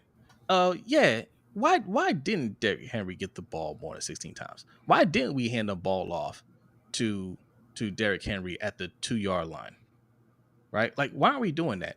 And if those questions are coming up, well, who's in charge of that? Oh, it's the coach. So let's talk about the coach, right? Why isn't the coach winning? If you're saying you can't win with Lamar, what you're saying is you can't win with the coach. The coach has been losing before Lamar got here. Mm-hmm. So you've already decided in the 7 years Lamar's been here that you can't win a Super Bowl with him, but it's been 12 years since Harbaugh has won. How many more chances does he get? Gexy, I guess. Lamar threw a pick and lost a fumble. Both cost the team 14 points. He put them in a position for Andrews to drop a pass. Shouldn't have been there in the first place. Okay, well, here's the thing about that. No. The interception happened on Baltimore's own 27. So saying that cost them 7 points is ridiculous. The fumble did happen in Buffalo's territory. It happened on the 28. But they didn't get 7 points when they were down on Buffalo's 2 either. So what prevented them from scoring then? And then if that's the road you want to go down, Mark Andrews' fumble cost them 7 points too. So they would have been winning after that touchdown pass, right? So are we putting this on Lamar? Now, if you're saying it cost the team 14 points, like we would have scored on those drives, hey, that's having a lot of faith in the team, and hey, I'm with you on that. I think we could have scored on a lot more drives than we did. One of them being that fumble drive from Mark Andrews. We were driving. I think we could have gotten a touchdown out of that, and I think that would have crushed them. right? But what about the touchdowns the defense was giving up? That's my problem with it. The touchdown that they got off the Lamar fumble, the touchdown that they got off the Mark Andrews fumble. Because I will ask you, what's the name? G something. Gexy. Gexy, like, what do you think? What do you think about the defense? Is the defense not supposed to make any stops? Like, if they turn the ball over, then the defense just like, oh, there's nothing we can do. We just have to. We just gotta let them score, right? Stop being a turnstile. Show some resistance, Yeah, but right? they're the Lamar Jacksonettes, the Jackson Fives, because they're not expected to come out and perform. He's expected to carry the team. It's like you said, B. Patrick Mahomes is expected to play well enough and to not lose the game. Lamar is expected to win every week. He would have had to win that game, and he didn't. You have to acknowledge that. So nobody's trying to sit up here and act like Lamar played his best game of the season. One of his worst games of the season was still, I believe, a 114 passer rating, was still 25 points in a sub 10-degree weather on the road in a hostile environment. How many quarterbacks put up 25 on the road there and actually win that game? The defense has to show up as well. The rest of the offense has to show up as well. It's on the entire team when you lose. But the hot button topic is just to blame Lamar and say they're not going to get it done because he hasn't won a Super Bowl yet. And I feel like it's categorically unfair because he's the only person held to that standard. Josh Allen ain't held to that standard. Joe Burrow didn't even make the playoffs. He ain't held to that standard. People were trying to gift him an MVP with 9 wins this year. So it's just crazy to me. Yeah, you forgot somebody. Justin Herbert ain't held to no kind of standard because Justin Herbert's been to the playoffs twice, and his performances include the biggest choke in the history of the playoffs, losing to Jacksonville, and then a performance where he threw more interceptions in that game than he had the entire season. But it's all good. But do you guys want Justin Herbert here? when you say like Pat's expected to do enough, that's how it should be. Right, it's a whole team game. You should expect your receivers or your pass catchers to make plays. You should expect your running backs to make plays. You should expect your O-line to protect. You should expect your defense to make stops and force turnovers. It shouldn't be all on one person. It doesn't matter who that person is. Yeah. What's up, Jared, man? He says, did y'all hear Jamal Lewis take on our loss? He did not like the play calling at all. He wanted us to lean on Henry more. I didn't hear it, but he's right. He's right. I don't care if he got stopped a couple times in the first half. You keep running. You keep wearing them down, right? You figure out their weak spots and run the ball. You got to go in the third quarter and you start to get away from it a little bit. No, man. Like again, the 2-yard line. Those are really the games right there. Not running at the 2-yard line, not getting that touchdown. That's a 4-point difference. It says 7 for a field goal. Well, how about everybody that blames Lamar completely for this loss doesn't bring up not running the ball from the 2-yard line on 1st and goal? They don't bring up the drop 2-point conversion. They don't bring up the other failed 2-point conversion. They don't bring up the fact that Josh Allen was 3 for 3 in the first half on the goal line, pretty much just running right up the middle between him and Cook. None of those points get brought up. It's just Lamar threw an interception. He had a fumble. Yes, we know that. Nobody's trying to obscure that. You're absolutely right. So their defense can stop Derrick Henry at the goal line, discourage us from running the ball, but we can't stop Josh Allen at the goal line. Yeah. And again, I mean, defense played well, I guess, right? Nobody has any expectation of the defense. This is why we say hashtag defund the defense over here, because they can get 90% of the salary cap and you guys still wouldn't have any expectations from them to do anything in the game whatsoever. Their defense forced 3 turnovers. We got 0. Our defense has to force a turnover, right? It's about timely stops, timely turnovers. You have to make something happen. And if you can't do anything at all, did they even get a sack? I don't even think they got a sack in the game. If you can't do one sack all game. If you can't do anything at all, you're not special. There's nothing special about you. You're just some guys. And if a turnover on our end is going to result in guaranteed points for them, you're not worth the money. Sorry.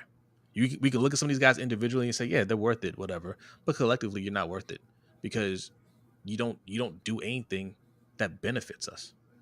We can find some guys that can go out there and get that kind of performance in the playoffs, right? And you guys sucked most of this season. 31st passing defense in the league. Definitely not paying for that. So stop paying these guys all of this money and start putting it on the offensive side. Yes, I want Tyreek Hill. I don't care how much he gets paid. I don't care. He's worth more than Roquan. Right? And I don't want to start talking about people's money or whatever. Like, they get paid what they get paid, but he's more valuable to this team than Roquan is. He's more valuable to this team than Madubuike is. Right? He makes a bigger impact. Nobody even mentioned Roquan, $100 million linebacker. I forgot he was on the team. What about him? What about Madubuike? He ain't no Jalen Carter out there. He's certainly not an Aaron Donald. We paying the guy to be an All-Pro. He's first team All-Pro. We got 4 first team All-Pros on this team. Lamar is the only one that we talk about in this loss. I don't understand it. None of the other All-Pros played well either. It's enough blame to go around. Yes, Lamar is going to get the most or the lion's share of the blame when we lose, but it's not only on him. We were the team with 9 Pro Bowlers, right? We were the team with 4 first team All Pros. Why none of them get any blame when we lose? Yeah. Which one of those other Pro Bowlers showed up? No one. Couldn't hold blocks. We couldn't do anything on the defensive side. Like, nobody showed up. Yep, $100 million for 2 non-factors on defense. Oh yeah, and EDC mentioned it in his press conference today about he's looking right now as we speak at a safety in the draft. Right? Because it'd be nice if we had 3 safeties. He's very happy with our Darius Washington's play. I am too. Talked about he's going to be back next year, and they want to add a 3rd safety. What? Yeah. Are you serious? And that's the other part. And this is just a philosophical thing with Baltimore. They invest heavily in positions that no one else invests in because they don't impact the game enough. They invest in middle linebacker, in safety. They invest in running back a bit, and nobody else does. You got Kyle Hamilton at 15 because nobody drafts safeties that high. Like, everybody knew he was the best prospect in that class, or one of the best prospects in that class. Nobody was going to take him because of the position that he plays. Chicago didn't want to pay Roquan because of the position that he plays. They went out and they got 2 other guys to replace him. That's where they spent that money. Like, Baltimore is stuck back in the early 2000s when you could, play defense and run the ball and win, and you build the team up the middle. And by the way, you build the team up the middle, and the middle of your defense is soft as hell. Yeah, and think about this, B. Chargers were the number 1 defense in the NFL this season. Where'd they get them this year? Where'd they go? Got them to the first round. Wild card round. Bounce. The Broncos, leading pass rush in the league. Where'd they get them? Wild card, right? Mm-hmm. Ravens, number 1 rush defense in the NFL. Where'd they get them? Divisional round. This is not your father's NFL. This is not 2000. It's not 1998. It's 2025. We have an outdated philosophy on how to build a team, and we need to join this millennium. And, if we don't do it, we're going to see these same type of results. Yep. Yo, Vaughn says, EDC says, if it's broke, don't fix it.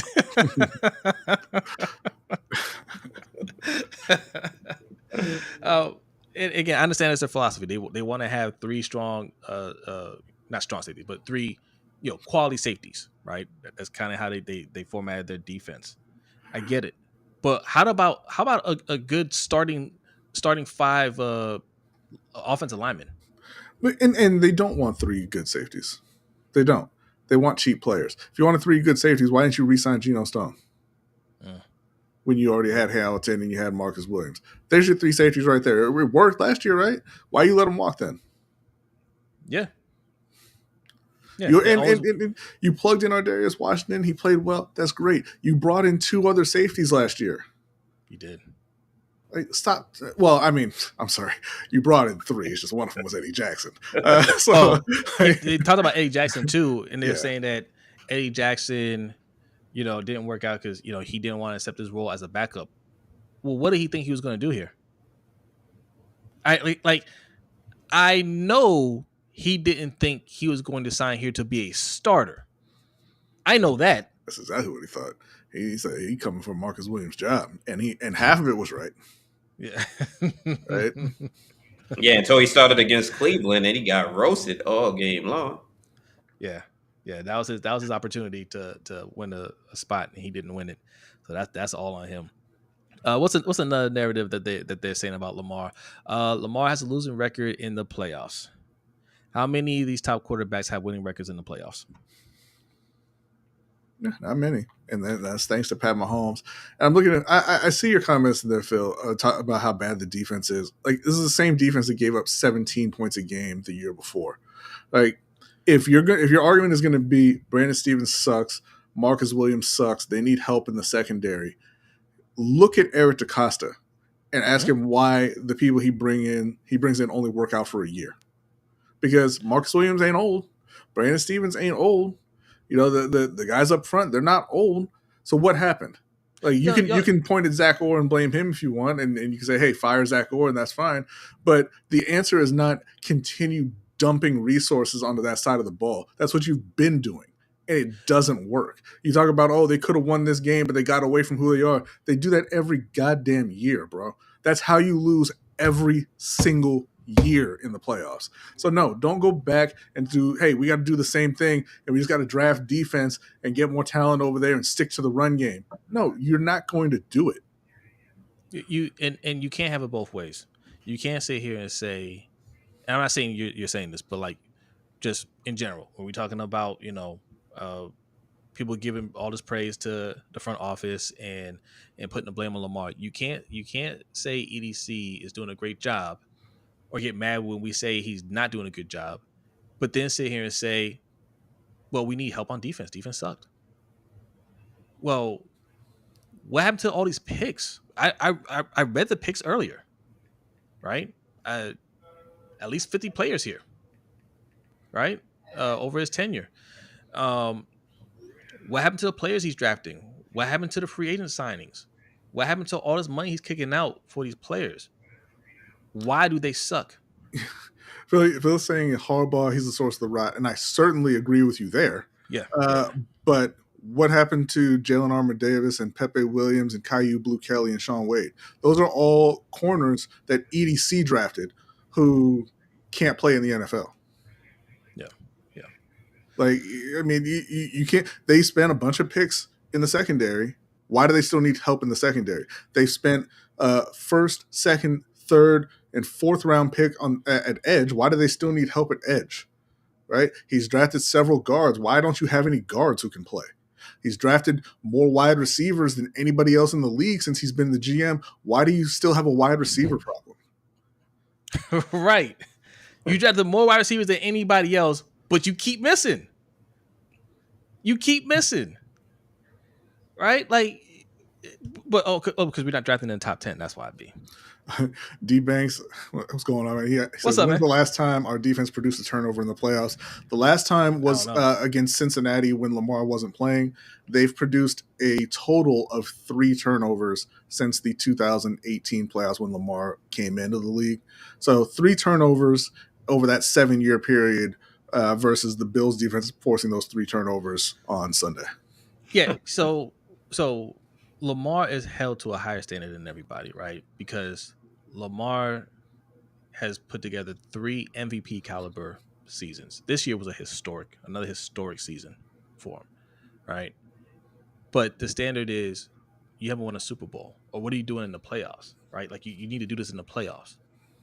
But our defense doesn't get held to this standard. Our defense, B just read the stat to you, only 3 turnovers in 7 years. Mark Andrews in 7 years, 0 touchdowns. Nobody is getting held to these standards in the postseason except Lamar. Yeah. It's all on him. So like, and if the narrative, if it's going to be, hey, it's on Lamar, he's the best player, he's this guy, he has to make it happen, then the money needs to go to supporting him, plain and simple. Yeah, and you keep hearing all this about the great talent that he has. Why are they not great talent when they fail in the playoffs?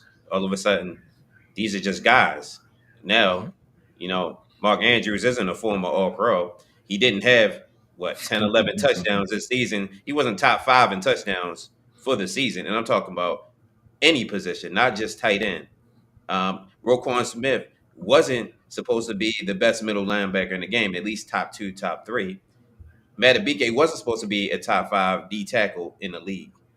Guys got to be held to the same standards that they are all year. So during the season is we have all these great guys, we have all these all pros. That's why Josh Allen should be MVP. He carries the team. But then Josh Allen is asked to go out there and not lose the game, and Lamar's asked to go into Buffalo and defeat them by himself because he doesn't have enough talent on the roster. You can't have it both ways.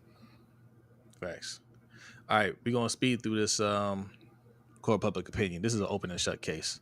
All right, ladies and gentlemen, not a real court, but it is a court that you need, and this is a Ravens special court case. All right, court of public opinion is about to begin. Hang on one second. Okay, B wasn't ready. I mean, you just kind of went to it. So, I mean, how could I have been ready? Well, I thought you stayed ready. My but bad. whatever. But whatever, though. But whatever. It's fine. I'm ready now. Let's go.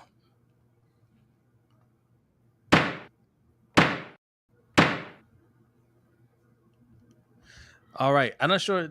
I didn't hear the gavel on my side. I heard it. You heard it? Okay. All right.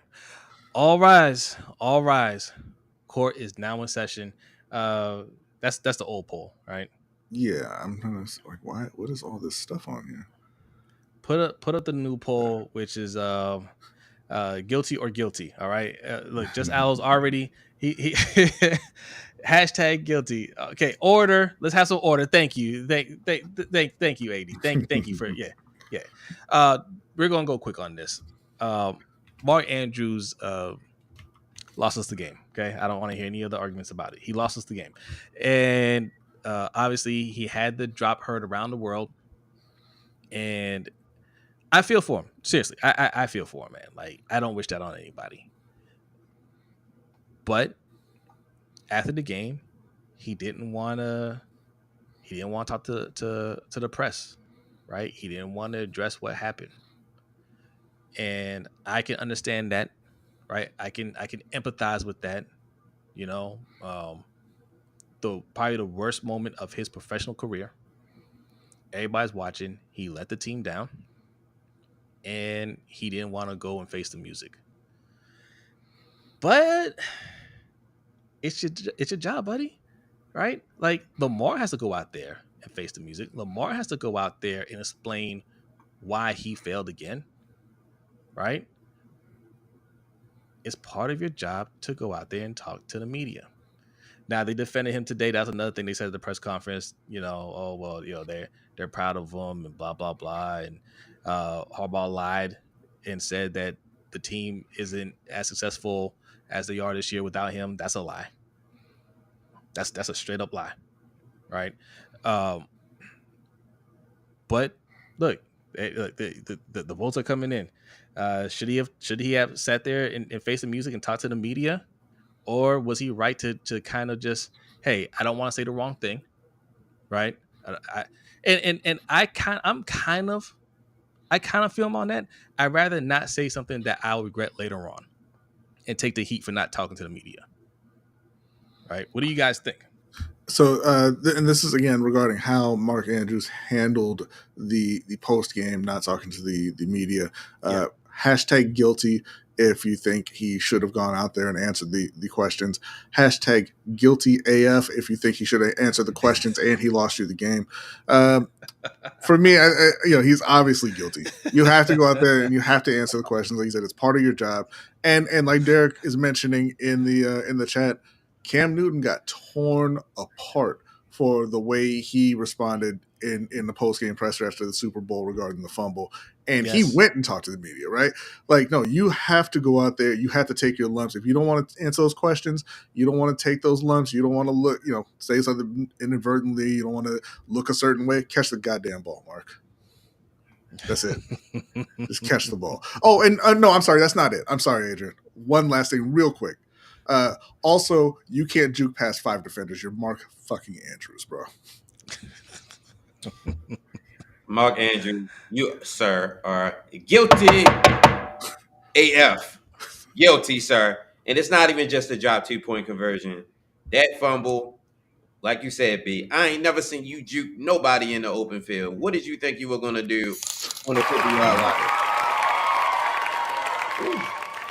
He's so guilty. Keelan had to drop a donation to just express how guilty he is. Like this is one of the biggest participations we've had in the poll here, and the closest poll ever. Yeah, you're guilty, sir. Mark Andrews.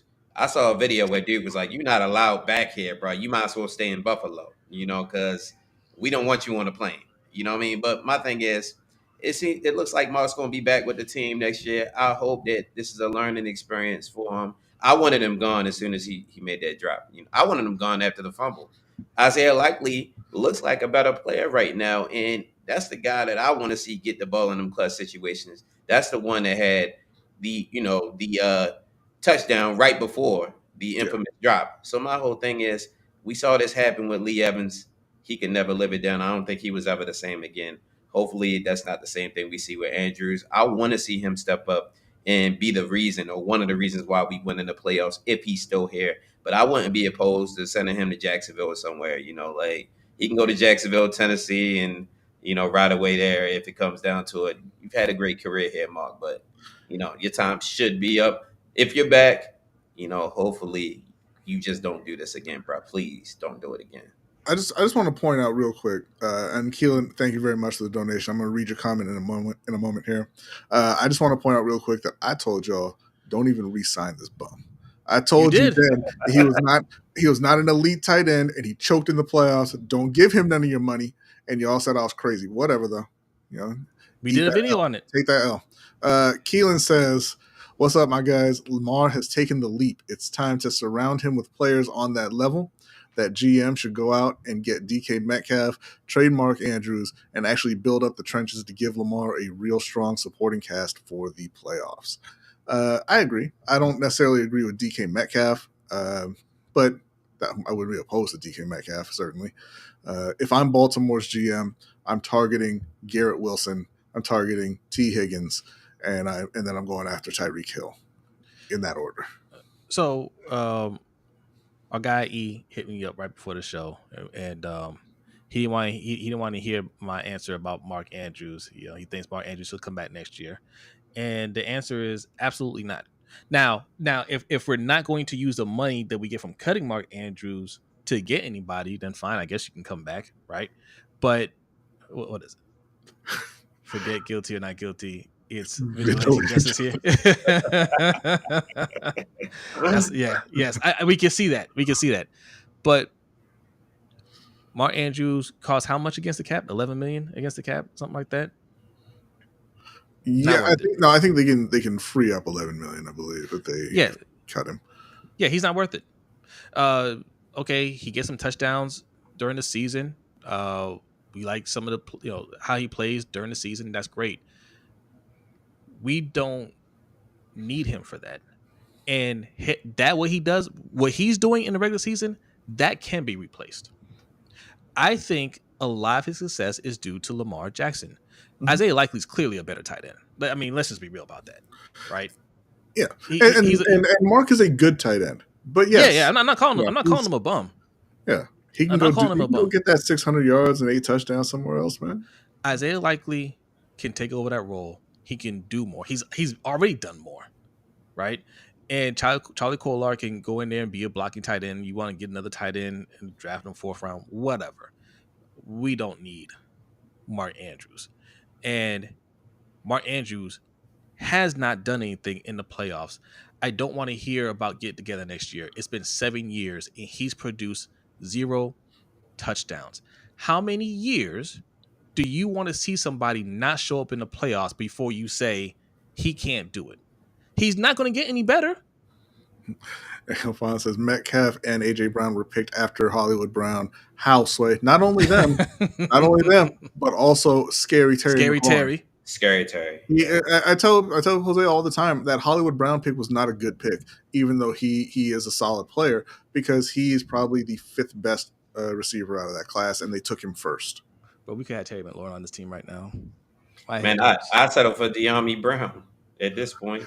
Man, I'm real happy for De'Ami, man. He's turning it around over there.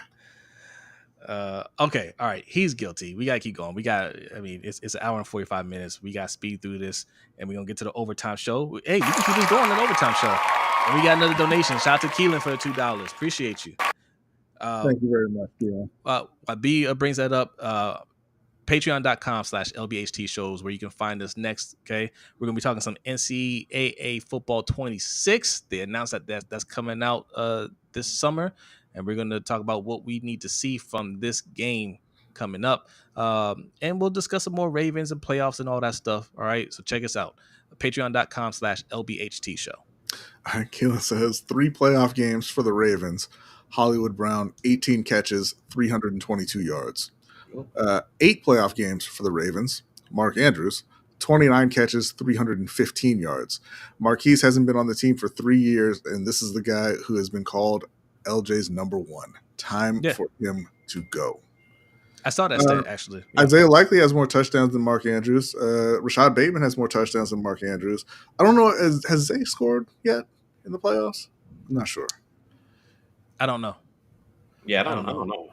I don't think so. Let me check here. Because if he did, it would have been in the Houston game. Right. And I can't remember if he scored in that one or not. And he fumbled the one that he would have scored on. We know we wasn't going to bring it up. Yeah. So he may not have scored a touchdown. Oh, no, he did. Oh, he did? Okay. Yeah, he did. He scored last year. So, 9 catches, 156 yards, and a touchdown in his first 2 playoff games, mind you. No, but how about this? The play Lamar got sacked on, they say it was supposed to be a pass to Ronnie Stanley. Why the hell would you try to look at the transcript from Harbaugh's press conference? He says, we got stopped on first down. Derrick Henry gets stopped for no gain. And Lamar ends up getting sacked on second down. That was supposed to be a pass in the flat to our 350-pound left tackle, Ronnie. You know what that was about, Adrian. They were going to throw that ball up to Ronnie Stanley, and John Harbaugh was crossing his fingers that he tore an ACL, and they didn't have to pay him. When we say don't get cute, this is exactly what we're talking about.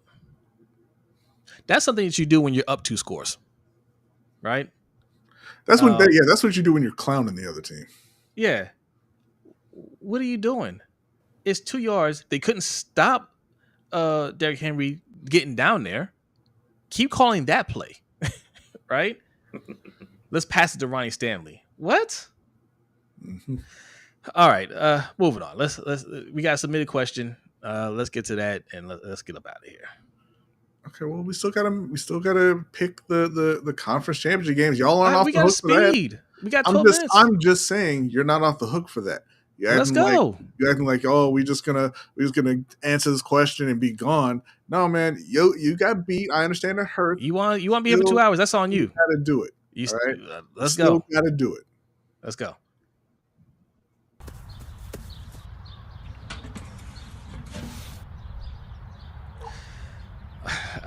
The chat is still stunned by that news that a pass play was drawn up for Ronnie Stanley. They are stunned.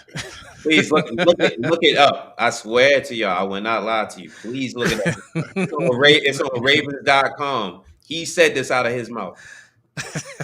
All right. So we got one submitted question for tonight. And this comes from our guy, Raven C. Thank you very much. He says, first round, Ravens and Panthers are on the clock. Who are you taking? Now, since Carolina's earned a much higher pick, I'll go first. Carolina's picking 8th in this draft. And, if draft Twitter will shut the hell up, then I'm taking Abdul Carter. out of Penn State. I saw a mock draft from Matt Miller the other day, had him going first overall. And I like Matt Miller, but Matt, respectfully, just stop. Put your keyboard away. Go for a walk. Do whatever you got to do until April. I don't want to see that no more. I'm saying Abdul Carter falls to 8. Carolina takes him. If it's not Abdul Carter, I'm gonna say Will Johnson out of Michigan, the corner. What you think, Adrian? I like the Ravens picking O-line early on in this draft. I don't know exactly who we should pick. Now it looks like mock drafts have us going with John Simmons from Ohio State. Obviously, Who's Ohio that? State. He's a tackle. He projects to be a tackle, but knowing the Ravens, they could potentially move him to guard because Falele, he was a tackle. I believe he was at Minnesota.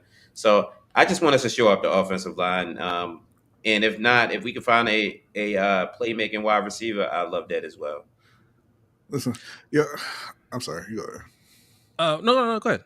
No, I was going to respond to a couple people in the chat saying Abdul Carter's not going to make it to 8th. Oh, the Notre Dame game sealed it. Listen, that's all well and good in January. We all have our opinions in January, but come April, the end of April, we know that the best players do not go at the top of the NFL draft. Like Jose says, you still got the combine where the 40-yard dash changes hearts and minds. You still got pro days. You still got individual meetings. And then you're going to have trades, and you're going to have teams who just need to go out and reach for a quarterback. Jalen Carter was the best player in his draft. He went 9th. Kyle Hamilton, I mean, he was one of the top players in his draft. He went 15th or 14th or whatever it was. We know those guys don't go at the top. Aiden Hutchinson, I forget what pick he went, but he wasn't the first edge to go. So there's dumb GMs. There's, like I said, combine. There's pro days, and there's interviews that's going to change all them rankings. Screw y'all.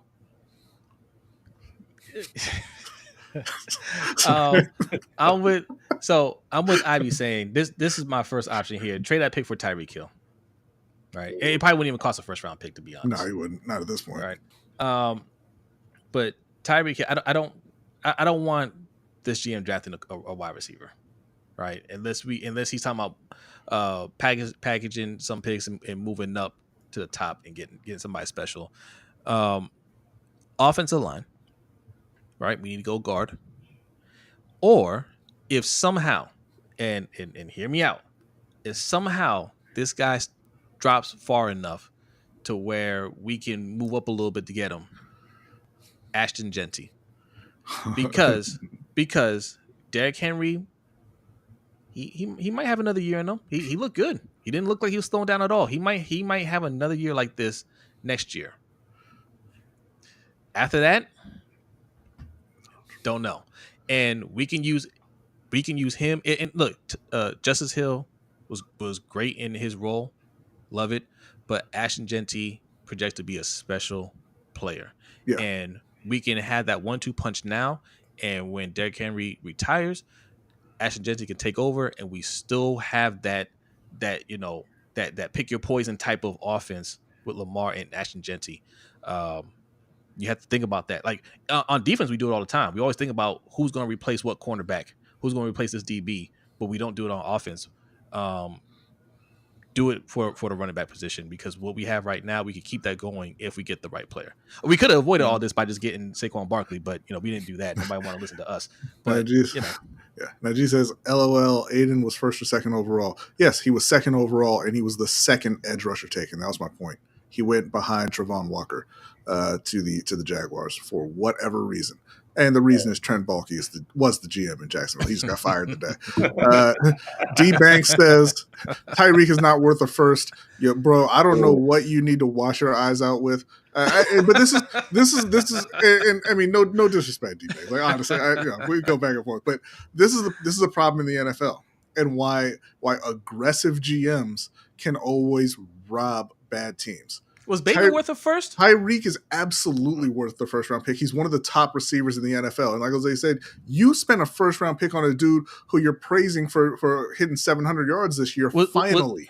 Was Zay Flowers worth the first? Was Odafe Oweh worth a first? No. Hayden Hurst, was he worth a first? Like, we don't Draft well. Tyreek Hill is still one of the best wide receivers in the league. Me and B have a high opinion of Zay Flowers. We think he's going to be one of the top wide receivers in the league. I mean, he was up there this year. He will never be the player Tyreek Hill is, yo. He will never be that type of player. Tyreek Hill is a different player. I don't know why you guys don't see that. Like, I understand, he makes the news for certain things, right? That's not favorable. I don't care about that at all. At all. As long as he's available to play, I don't care what his attitude's like. I don't care what he says or trouble he gets into off the field. As long as he's available to play, stop getting involved in players' personal lives. I don't care about that.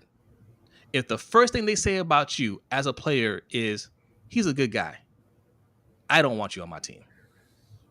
If the first thing they say about you is that's a bad man, I'll take him. He says we drafted well in the first round the last 3 years.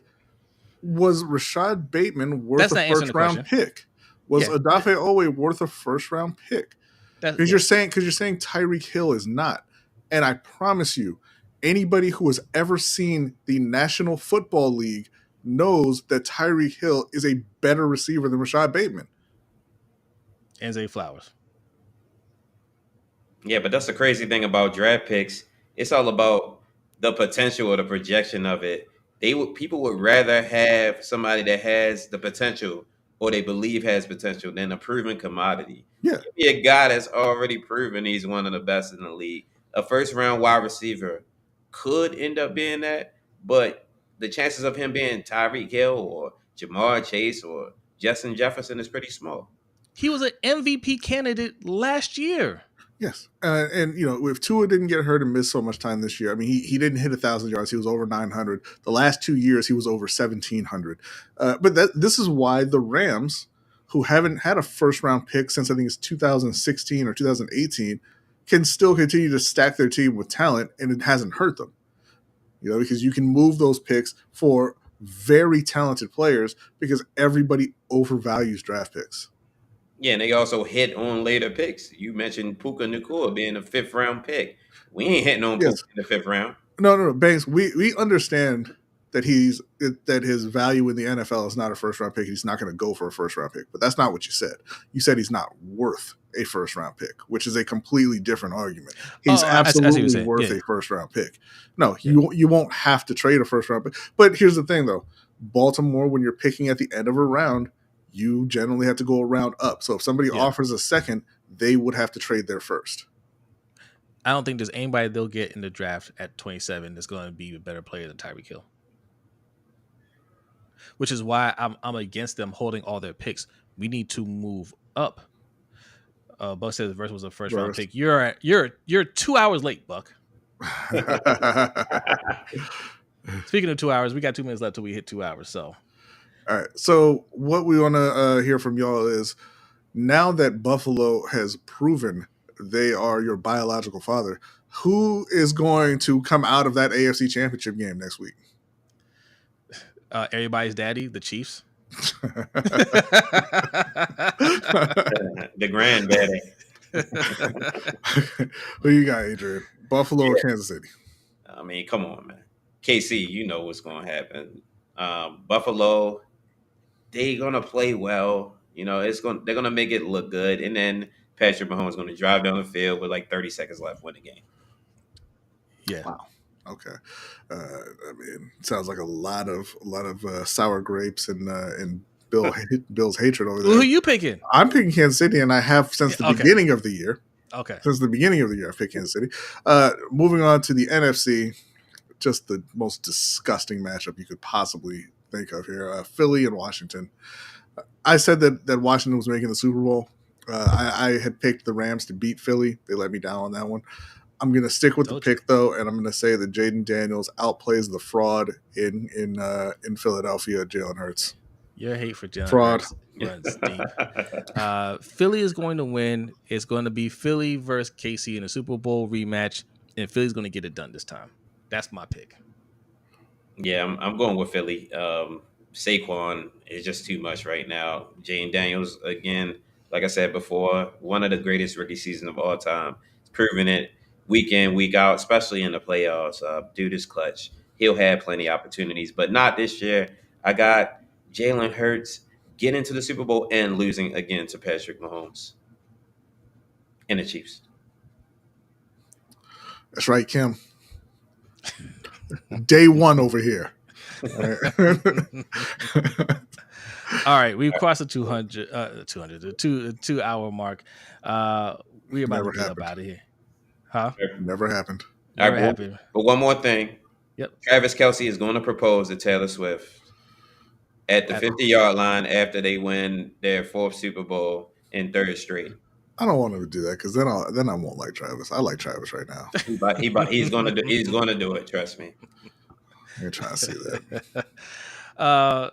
Adrian, appreciate you coming through, man. Let the people know where they can find you. All right, hit me up on all social media at the Sunglass Kid, DASUNGLASSKID. I'm starting my YouTube channel, Press Start 410. That's me. It's the little green alien guy. We doing video games. We talking football, and we're also talking wrestling. That's what it's really going to be, wrestling. Old school type Netflix stuff. NWA, everything. So appreciate you guys for having me on. Lunch break, hot take. Ravens, man, we gotta get it done next year, man. It's always next year. All right, man. And you can find us right now on patreon.com/LBHT Show. All right. Go check us out. For as little as $5 a month, you can be a part of the Overtime Show. You can join our Discord. Or if you just want to check out one particular episode, I think we sell them for like $3, nominal fee, well worth the price of admission. All right. Patreon.com/LBHT Show. Also check out our website, LBHTShow.com. Get you a nice beanie. It is cold out there. Those beanies are nice.